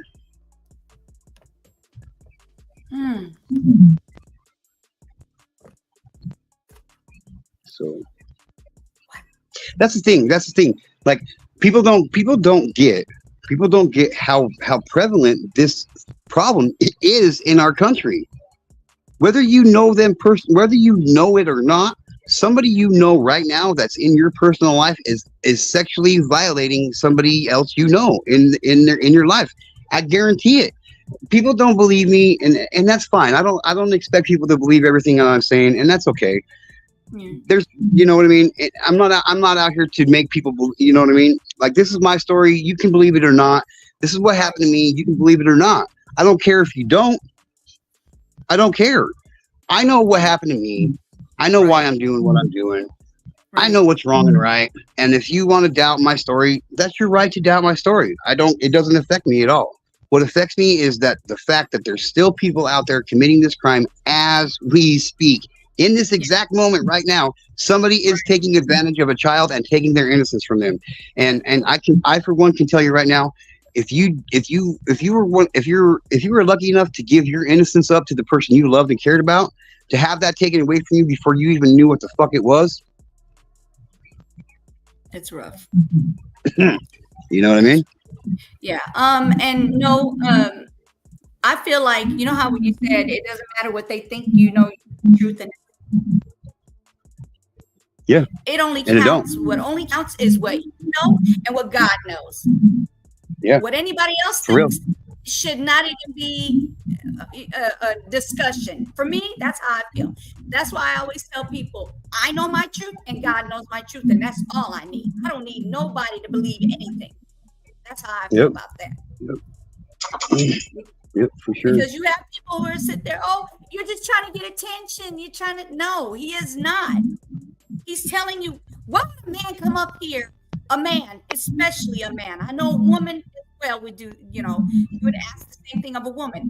But why would a man come up, show himself, and actually sit here and tell you something that is not true in that, you know, that extent of what he's giving you details of what he went through, and you're gonna sit here and say you don't believe it? Like, don't do that.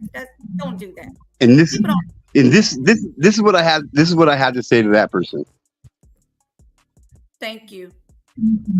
That's it. Yeah. Like, it doesn't bother me that you don't believe me. It really don't. I don't care. And you hear my story, and if you don't believe me, well, you're probably a parasite. So there you go. So there you go. For real. Like, I have no reason to sit up here. I have no reason to sit up here and tell my story, put my personal life out there on the internet where it's going to be for the rest of societal reasons. You know what I mean? It'll be out there forever. My story will forever be out there. Anybody can find it whenever they want for the rest of my life and beyond that. And that's okay. I'm putting it out there for what reason? Like, I know what it was like for me as a man to carry this burden with me, and I do. I don't anymore, and it hasn't been here until just recently that I no longer carry a burden about me. You know what I mean? And like, there are so many men in this country alone that have had the same thing happen to them, and they will never tell a soul about it. Never tell a soul about it, and that breaks my heart. Yeah, and the that's pain. The shit that you carry with you as a man when this happens to you, and there's so many men that will go to their grave without telling a single person about this shit and carry that burden of that on their shoulders for the rest of their lives, and that breaks my heart. Yeah. So one of the main reasons I do this is so people can see that this does happen to men, and it's okay to talk about it. It's okay to talk about it. It really is. It doesn't have anything to do with the character and who you are or your masculinity or any of that shit. It doesn't have anything to do with that. Right.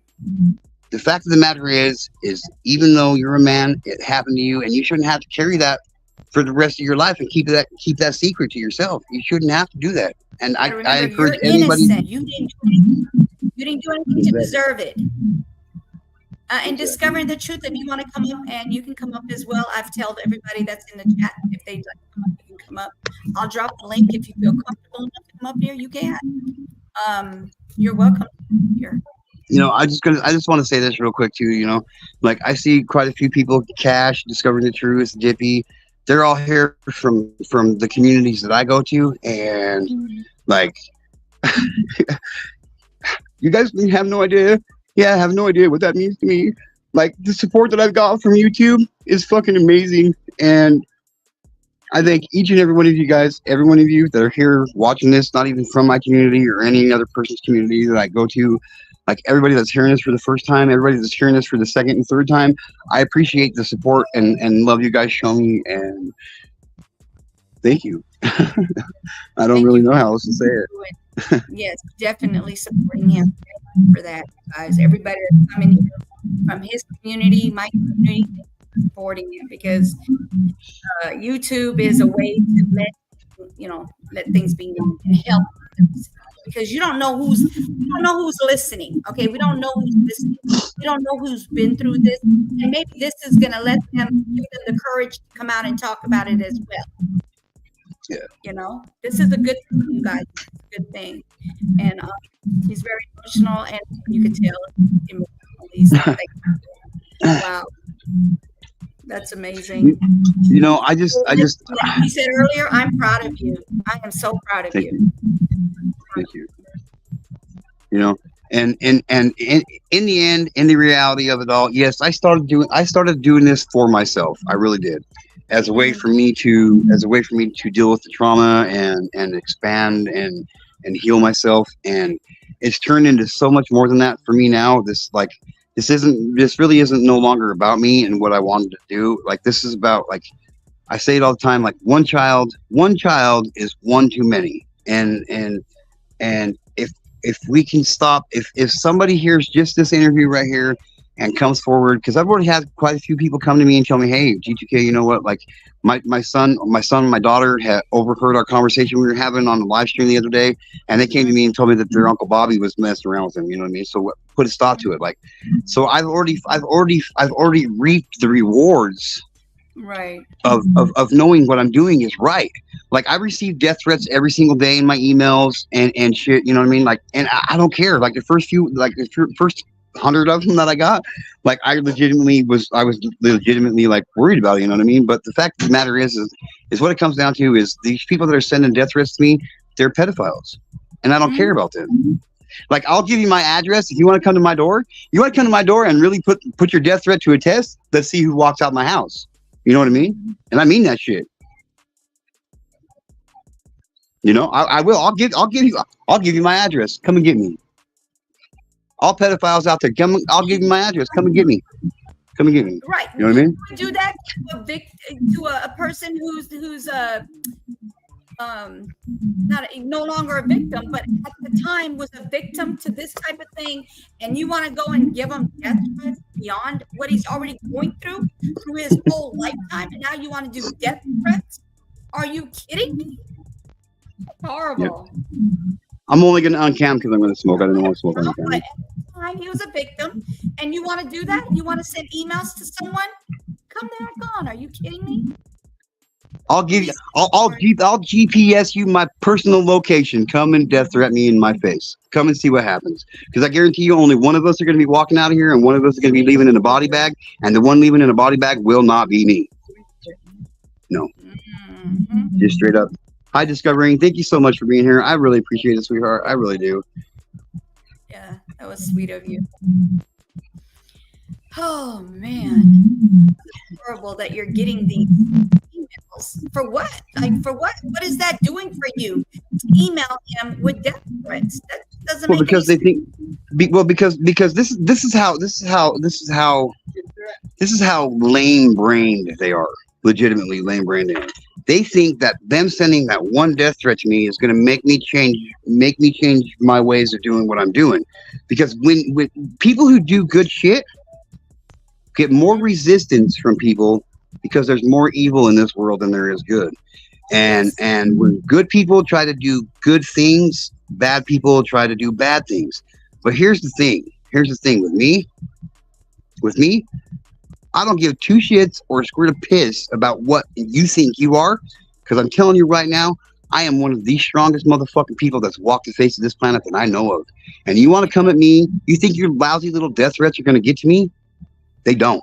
They did it at first. They don't anymore. They're empty threats trying to make yourself feel better about what you're doing, and you think you're going to get me to stop doing what I'm doing? Keep sending those death threats, because it makes me stronger and it makes me push harder for what the fuck I want to achieve.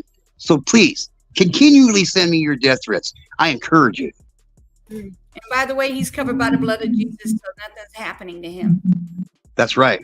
That's a guarantee right there. Yes. You think I'm afraid of you fucking parasites? I'm not. I'm not. He's an adult. He's an adult, but he's still covered. He's still his child. He's covered. You don't have to worry. He doesn't have to worry about you. Wait, what's it? How do they say it? Words. No, wait. Sticks and stones may break Well, my bones, but words will never But hurt me. names will never hurt me. Like I came from I grew up with that saying, and that's 100%. Sticks and stones may break my bones, and I've had a lot of them, 84 of them to be exact. And I'm telling you right now, ain't gonna stop me. And thank you, Discovering, and I'm hugging you right back, sweetheart. And I'm trying to hug you without touching you too, because I know how you are about being touched. I get it, sweetheart. But thank you. My virtual hug is being sent right back to you, sweetheart. Oh, that's so sweet. That's so sweet.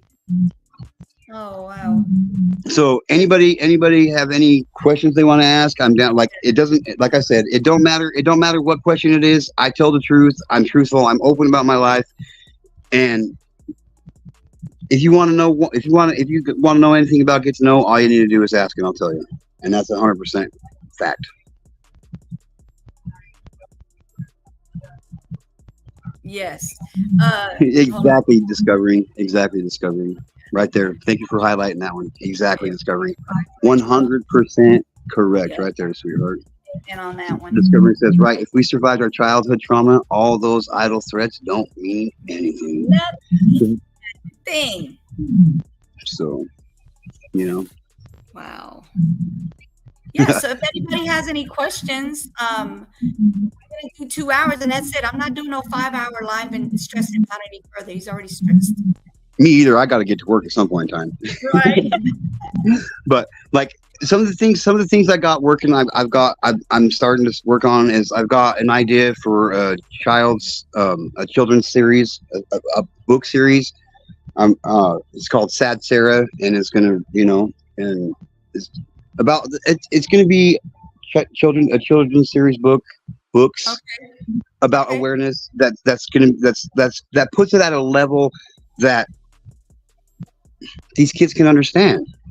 Okay. I also think like sexual education should be taken out of schools, but I think it's important for parents. A lot of parents won't talk to their kids about sex because they're embarrassed about it. And the fact of the matter is this: your children are more embarrassed about you talking to them about sex than you should be. Period. They already know about this stuff. So like I'm working on another thing. Another thing I'm working on is putting packets together, educational packets put together, sealed, and sent home with children for the parents, because parents don't know how to talk to their kids. They really don't, especially this day and age. They don't know how to talk to their kids about important shit. They don't. Right. And I think that if we sent packets home, age appropriate packets from kindergarten up until they graduate high school, packets that get sent home with each student that are sealed, and the parents open them and they can decide whether they want to incorporate it into their life and talk to their children about it. I think that would be a major step in the right direction on raising awareness on what we're doing. You have a book coming out, or it's already out? Because I need the. Oh no, I don't have a book. I'm just barely in the beginning stages of getting stuff like that going. So, like I said, I really suck at spelling and all that, but. That's okay. When you get your book going, how about we do this? I'll put it in my chat. Every time I go live, my boss will bring it up, and hopefully we'll get some people to order that book so they can sit down and talk to their children about being abused or being in a way that should not be punished. Because I know that when they do sex education in schools, they're not talking about this. They're not talking about being abused. They're talking about having intercourse and diseases. That is not what he's trying to teach y'all. He's not trying to bring that into for these kids. He's talking about the things to keep themselves safe and be able to talk to their parents about whatever it is that they're going through, if they're going through anything before they go through it, to keep themselves from going through it. That's what he's saying. So don't think he's talking about the sexual, sex education classes like the schools. No, he's not. That's not what he's talking about. He's talking about keeping these kids safe. That's what we're talking about here. Yes, for sure. And like I can't stress it enough. Like I know my parents carry around this guilt about what happened to me because they didn't talk to me about these kind of things.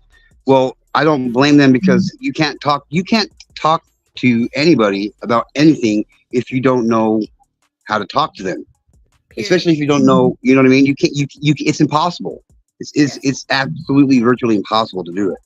So if True. like there's nobody out there putting this kind of information out there to educate parents on how to educate their children about the problems with pedophilia. There's not. No.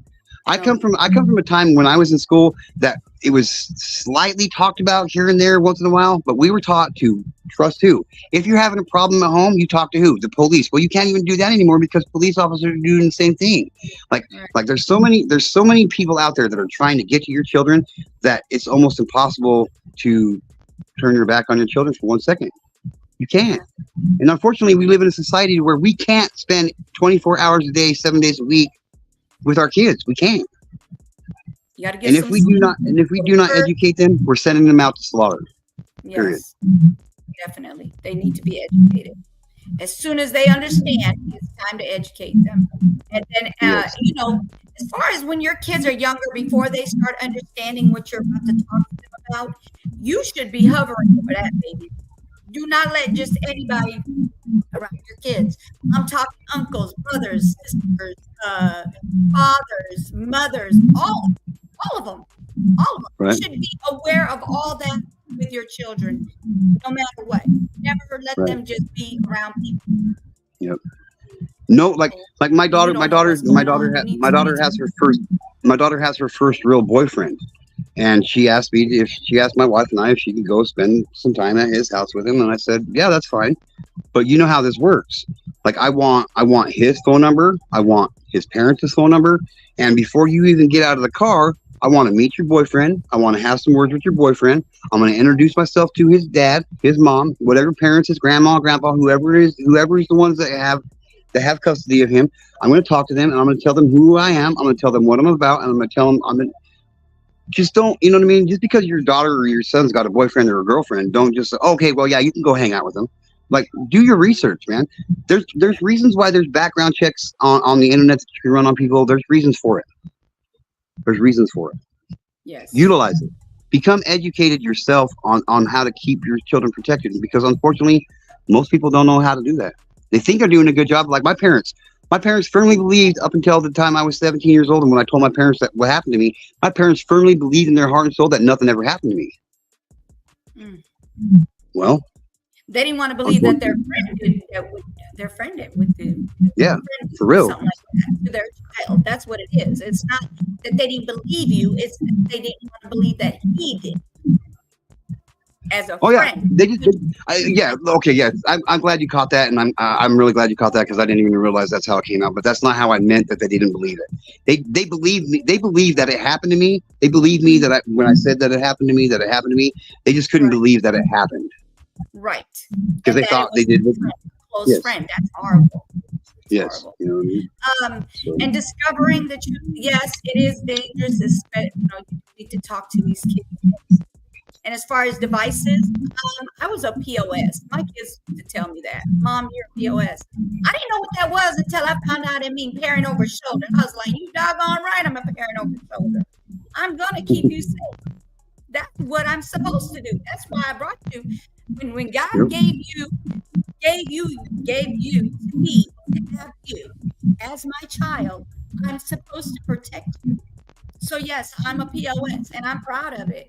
Capital P, capital O, capital S. I definitely was. Parent over shoulder all the time. Yep. And see, like my kids, my son's almost 18 years old, and my daughter will be 16 in October, and they know that at any moment in time, my wife and I could walk up to them and say, "Hand me your phone." Mm-hmm. And that doesn't mean hurry up and let me close out all this stuff that I'm doing. No, I mean hand me your phone right now. Give me your phone right now. And if you don't, I'm going to take your phone privilege completely away, and you won't even have a fucking phone. We've done it quite often with our kids. We could be more active in our kids' lives, but I think every parent could be. But we're pretty active with what's going on in our kids' lives, and we don't send them out to slaughter. That's for damn sure. My kids know what my kids know, and they've known since they were 3 years old and ongoing what kind of monsters are really out there in the world, because monsters wear normal clothes, people. And this is another thing. See what Discovering put in here? With the chat. So she said, I know when I was a kid, my mom found out and ran my dad off city battle. My brother told the judge that what my dad was doing, still had to go to his kids. I am so sorry you have to go through that. That's another law they need to stop. They need to stop. When these kids say, I don't want to go, do not make them go. Do not make them go. I'm talking to the judges. I'm talking to the political people. If you're listening, stop making these kids go to these houses that they don't want to go to. There's a reason why they don't want to go. It's not because they don't love their father. It's because something is going on. It's not because they don't love their mothers. It's something going on. It's not because they don't want to go to their uncle's house. It's because something is going on. These kids are not just doing this because they want to do this. Are you kidding me? Exactly. I'm sorry. I get it. But no apologies needed. No apologies ever needed when it comes to this topic. And that's the thing. Like I've got 600 and it's a crazy number, but I've only got 666 subscribers, and I never thought I'd get to this point. But I also didn't think that I was going to catch this much bullshit from people. I mean, I've been called a pedophile. I've been called a creep. Like, oh, why are you so obsessed with these kind of cases? And why are you always talking about this? And I'm just like, well, obviously you're a parasite. So that's why you're trying to give me shit. So that's how I combat it. That's how I combat it. When people want to come at me and question my story, I say, what? Are you a parasite? Is that why you're doubting this? Yeah. What? And if they're not a parasite, they're with the parasites. Exactly. And like you want to say, well, they're humans. They're not. They're not. They're humans. And I pack a can of fucking Raid with me wherever I go, and I'm ready to spray parasites down any chance I get. I don't give a shit. I will step on their fucking neck until I hear it snap, and then I'll put it back together just so I can snap it again. I don't care. I don't care.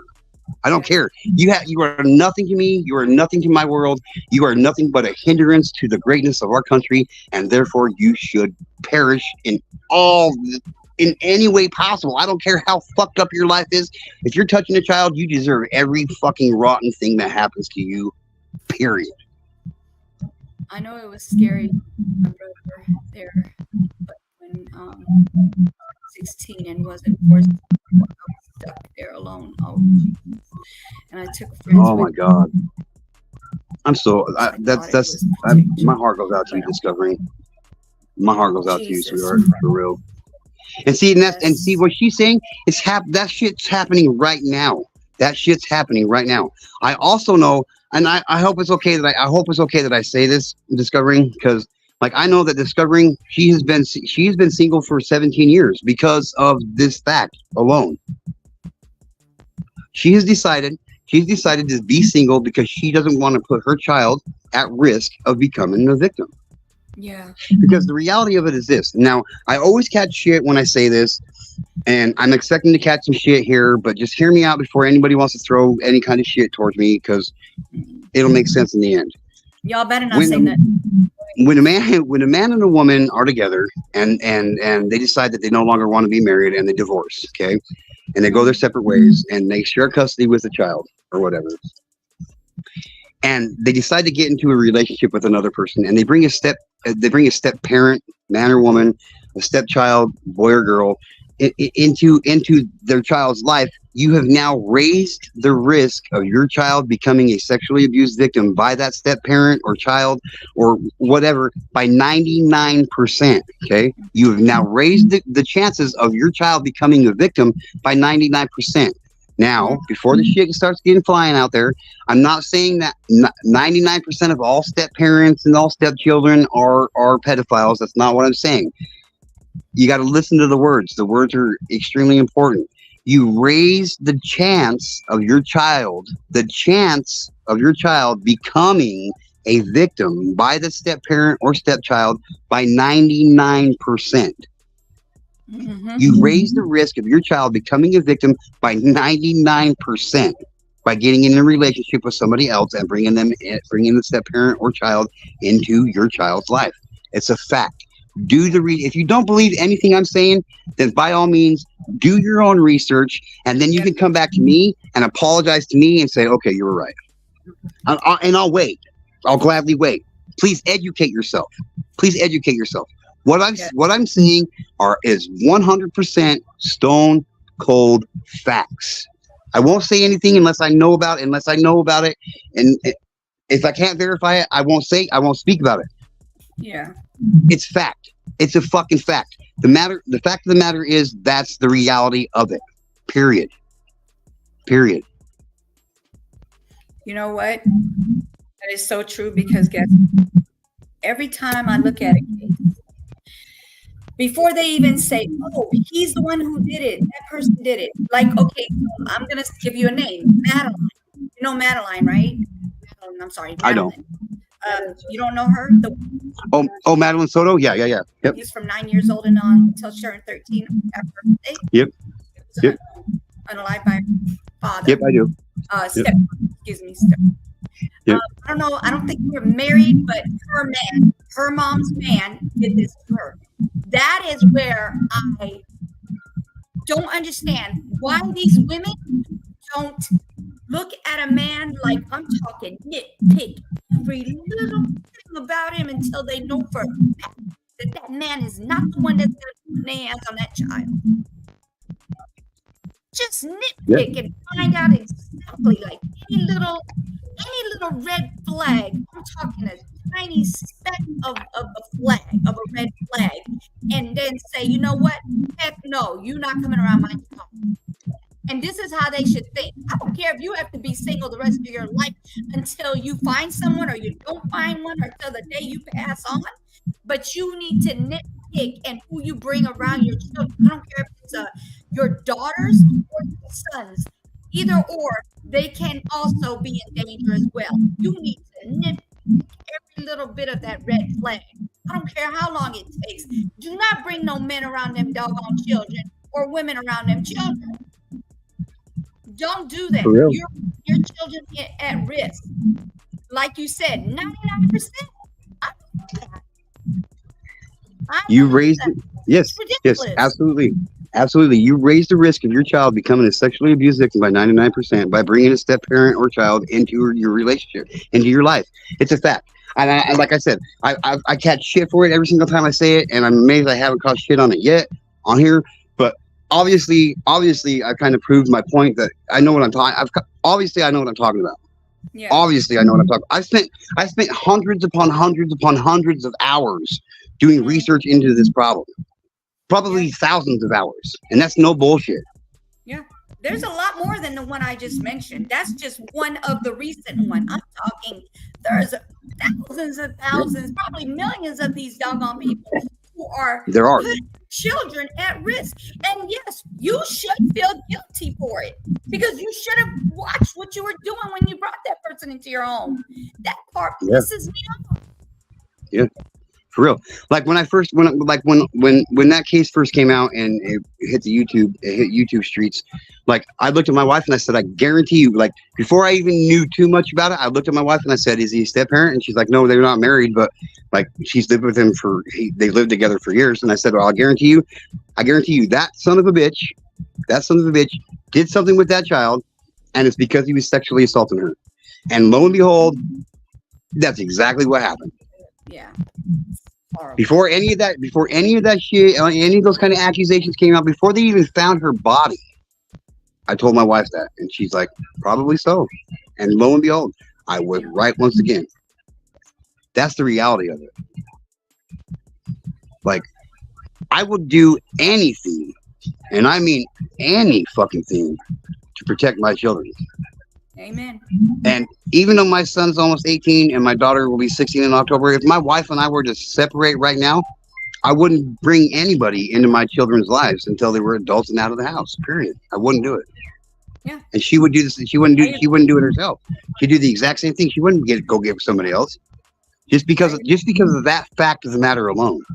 Yeah. You got people who think like They're always thinking, oh, you're just jealous. That's why you don't want me to have somebody. No, we're not jealous. Nobody's jealous of nothing. We want those children to be safe. And like he said, until they're adults and on their way. Period. Yeah. It has nothing to do with jealousy. Sit down somewhere with that. None.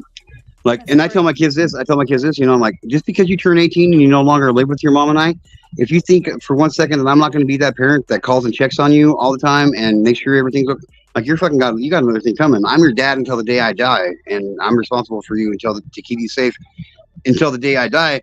Like, and it doesn't matter if you're 15 or 25 or 38 or 65. Like, as long as I'm alive, it's my job. It's my job as a parent to protect you, and that's what Yes. I will do. I will do that. Even I will put my life on the line for my kids in a heartbeat, knowing that I will not come out of this alive, and my kids will be okay and safe. I will gladly do it over and over again, and that's no bullshit. I feel the same exact way. I tell my kids that all the time. I have adult children, y'all. I have adult children. I'm talking. My youngest is 26 years old. I will go to jail behind my kids, no matter what. I'll go to jail behind their children, because Gladly. that's how serious I feel about this situation, this type of thing where people are sitting there putting their hands on kids that don't even like. No, these kids are innocent. Why would you put your hands on these kids? They are innocent. God did not put them on this earth for you to touch on them and put your body parts on them. That's not what they were brought to this world for. That's not what they brought them here for. Come on, you guys. Like, I'm not talking to the regular people. I'm talking about to these pedos and these molesters. That's who I'm talking about. Yeah. Yes, I would die alone. Will you highlight her comment before that, because I think that is probably the most relevant thing that I cannot stress that enough. Discovering the truth is 100% on point with that statement right there. And just because you can't find them on the SOR don't mean they're not a predator, because most haven't been caught, so they don't have to register. The fact of the matter remains, only 20% of all these people all will ever get caught. Yes. I'd rather die old and alone than take a chance, especially considering my son's nonverbal and can't tell me any. Oh, God, baby, I'm so sorry you're going through all this. Hey, how are you? And discovering the truth is a warrior, and if people got to know her and heard her story and what she goes through, like, she is one of the strongest women I have ever had the pleasure of knowing in my entire existence of being a man, and I mean that with everything I am. Discovering the truth, like, you seriously have shined some light on some things that I would never have contemplated or thought about myself. And the fact that people want to give you shit about you acting like your child's a burden to you, and people who get to know you, they know that's not what you're doing. And you're one of the most amazing fucking women I've ever known in my life. I just want you to know that, discovering the truth. I don't know you, but from everything that you put in the chat, you're a very amazing person, like a very strong person who's went through, and now you're a survivor of it. Amazing. I mean, if you ever feel comfortable, she's already been on your panel and talked about it. Oh yeah. Feel comfortable, you're welcome to come on my panel and talk about it as well. It's up to you. And everybody in the chat will respect you. I don't play none of that. I block people in a heartbeat. Trust me. Anybody says anything negative, they are gone. Like, I will not even bring them back, because if that's the type of mess you're on, you're going to be you're going to be up in the airplane somewhere in La La Land, because you're not coming back here. I don't deal with negative stuff, and especially if I have a guest on my panel and you do try to disrespect them. That's not happening either. See, and I'm going to get going here in a minute. But I just want to get to know. Oh, thank you so much. That means a lot to me. Well, Well, Yes. no thanks is needed, sweetheart. Just know I know that you don't doubt what I say, and just know that my heart goes out to you in any way possible that I can ever be of help. Like I told you before, I said even if you get to a point where you just need somebody to call and yell and scream at and call names and call whatever, however you, I'll always be there for you, and I mean that. And that goes to anybody in this community or any other community, or even if they watch this on a replay. Like for real, if you need somebody to talk to, hit me up on my channel. Like I'll be there for you, and I mean that. As long as I hear my phone ring, I will answer that son of a bitch. I will talk to you. I will. You can call and just yell and scream at me because you need to vent because you're having a shitty day. That's what I'm That's here amazing. for, and I mean that. Like like That's for real. amazing. I just I started this journey to better myself and heal myself, and it's turned into something so much more than that. It's turned into a drive to make the world a better place. And I know I declared a war on pedophilia when I started to do this, and I know I started this war against pedophilia knowing full-fledgedly 100% that this is a war that I will not win. As long as human beings are human beings, this is something that will be in our existence for the rest of humankind. Because why? Because human beings are nasty, vile creatures. They really are. And I know that we will never fully eradicate pedophilia, unfortunately, but I do know that we can make a lot of difference in a lot of innocent children's lives just by speaking up and making people aware of what's going on. With that being Oh, said, oh, one more thing. go ahead. Go ahead. I know that we've been trying to do this interview for quite some time. You asked me a couple of months ago to do this interview, and I haven't been in the right headspace to get up here and talk about it because is as easy as it might seem for me. Like people are like, well, that didn't seem like it was too hard for you to do. Well, it really is. Anytime I tell my story about this stuff, it's not easy. It's a challenge for me. And I do apologize that I put it off because I intentionally put it off for whatever reasons because I just wasn't ready to do it again. And Yeah.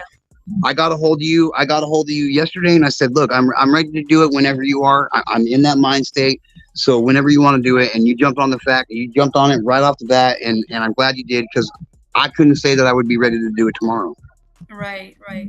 And I appreciate you coming up. Yeah, we definitely had this where he was going to come up, but things happened. And look, I don't put pressure on anybody. If they say they're going to do No, something and they're none not at all. able to, I'm not going to pressure anybody to do anything. That's why I was saying. So discovering, if you ever feel comfortable, you're always welcome to come up here and talk, tell us about yourself and let people know. Maybe you'll help others as well. So when you feel comfortable, I'm not pressuring or I don't do that. And Um, not one moment in time since I started talking to you have I ever felt any kind of pressure from you to get up here and tell my story. And I appreciate that. And I wish there was more people out there like you that gave people like us, me, an opportunity to come up and tell their story. And like all I wanted, like I'm gonna close this out myself for myself. Like for real, be that parent. Be that yes, parent to be involved in your child's lives. Our children are our future, and if our children are not capable of having a decent future, if I've been through drugs, I've been through alcohol, I've been through gangs, I've been through abandonment issues, I've been through all of it, and it's all directly linked to being sexually abused as a child. No child should ever have to go through that, and until that happens, I'm going to continue doing what I'm doing. So continue sending your death threats. Keep giving me that fuel to keep on going because that's all it does. right. And remember, More karma's a strength. motherfucker, and she's on my side. So there you go. This is Yeah. G2K. Get to know.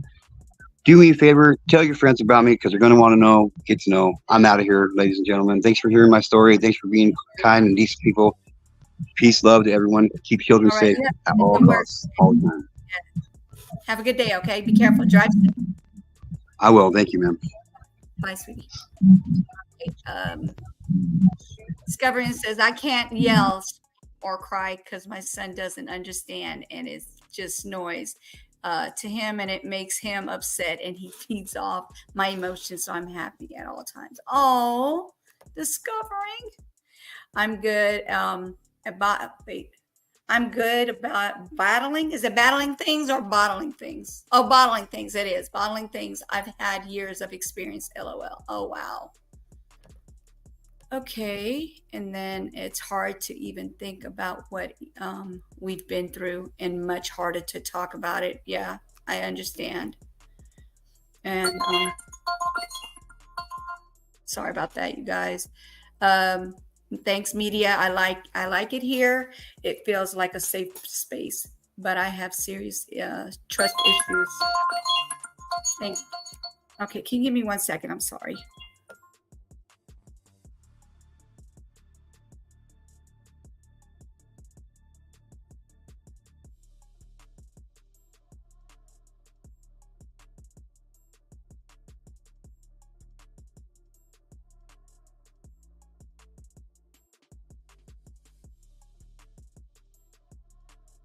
Sorry about that, you guys. Sorry. Ms. Media, thanks. I like it here. It feels like a safe space, but I have serious trust issues, so I need safe spaces. Yes.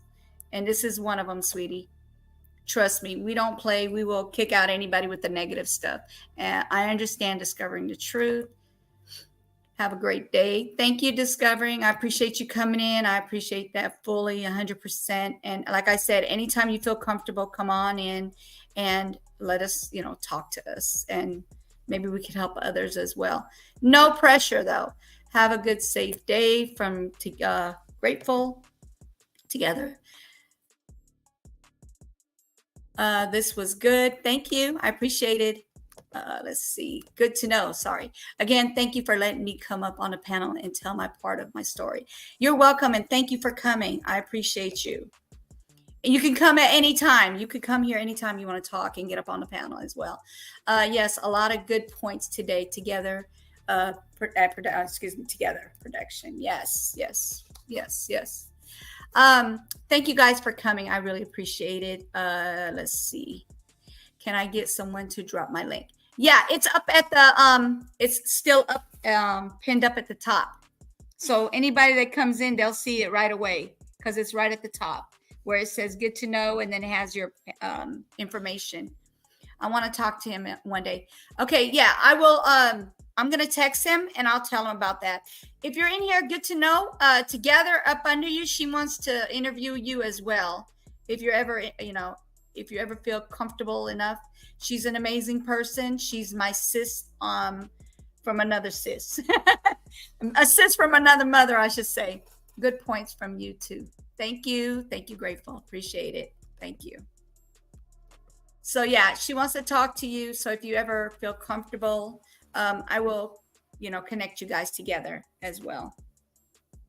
And this goes for anybody that wants to ever talk about anything like this. I will definitely would definitely love to have you up here, and you don't have to worry about being not safe. You can always come up. And Ben's Ben. BJ, thank you. I was gonna call you Ben. Dez. Thank you for coming through. I haven't seen you in a while. I'm gonna have to call you back, and see how you've been doing. But yeah, thank you. I appreciate it. Sis from another sis. Really. Yeah, so I just want to say that, and I do want to get off of here. I'm going to be making another video, you guys. I don't know. Thank you, Ms. Media. Thank you, sis. I appreciate it. Thank you. And like I said, anybody want to ever come up and talk about anything like that, they're welcome to come up on my panel. Any of the BS is not allowed on my panel or anywhere else on my YouTube channel. So please keep the negative stuff out of here, and we just stay positive in here. This should have been over 2K. Well, I don't know. I might rename the actual title. I don't know. I might rename it and put something else on there. No, I'm going to leave it. If they come, they come. If they're interested in knowing about things like this, they can come. If not, it's okay. I'm fine with 100 or 50, whatever. It's fine. I appreciate you coming through. And I'm about to get up off of here. And like I said, thank you. I appreciate it. And Grateful, thank you for coming through. I haven't seen you in a minute. Thank you. I appreciate you coming through. All right, together. Yep, act up if you want to. That's right. That is correct. Thank you, together. Thank you. Okay, you guys. If there's nothing else you want to talk about, I mean, is there anything else we could talk about? Let me see. I'm going to have to go back and watch what I missed. And when I get time, I'm single mom to disabled. Oh my goodness. You have a lot you go through. 99.9 of my time. Yes, of course. Family first, of course. Discovering, of course. Anytime, you're welcome. Whenever you want to come through, that's fine. You are very welcome to come through. And Aaron, Get to Know has my phone number if you ever want to talk as well. I am a good ear. I will listen. I have a good ear to listen to. And any advice that I could give you that could help, as well. He has my number. You can get the number from him. Just tell him he can listen on here and know that you got permission to get my number. Because I don't let people give my number out, but he definitely has my number and you can get it from him.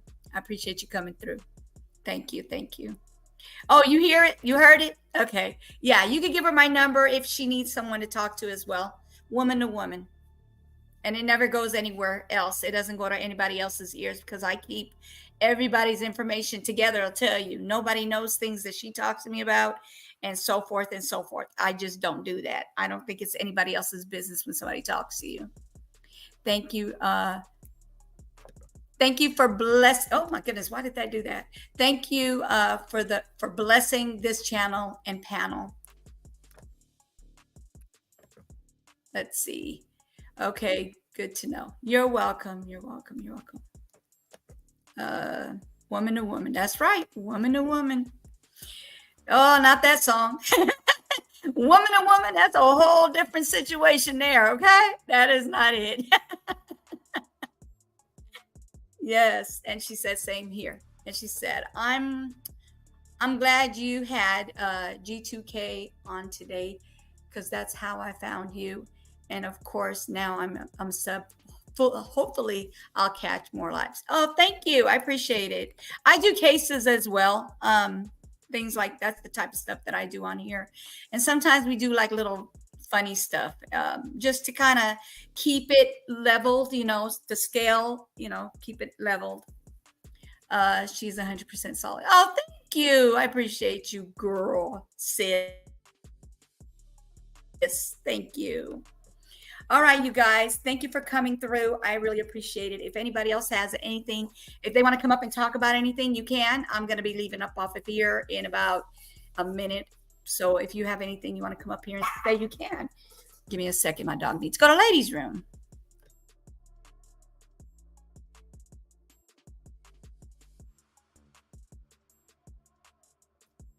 Let me see. I like the lives because it's only interactions with anybody and I can't get out the case. Oh, wait, I can't get out of cause my son's in anxiety. Oh, see, you go through a lot discovering, even when you were younger until now.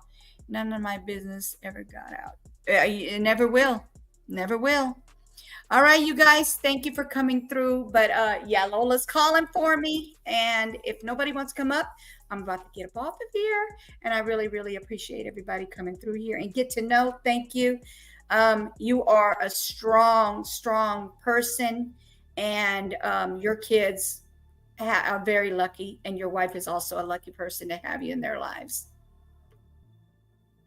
And anybody who decides that they want to do something to a child, you need to turn around and walk the other way. Don't do it. Don't do it. If you've never done it before, don't start doing it. Thanks for an awesome live. Y'all hope everybody has a great day. You too, sweetie. I hope you have a great day as well. Like I said, Discovering is one of the strongest people I know. Yes, I see that. I see. She's been through a lot. Oh, yeah. She said, love you, Lola Bean. Together said she love you, Lola Bean. Look, she come over here like, hey, come on now. Let me go to the ladies' room. All right, you guys. Thank you for coming through. I appreciate it. Y'all have a great day. And stay safe, drive safe, and You guys take care of each other. Okay. Bye.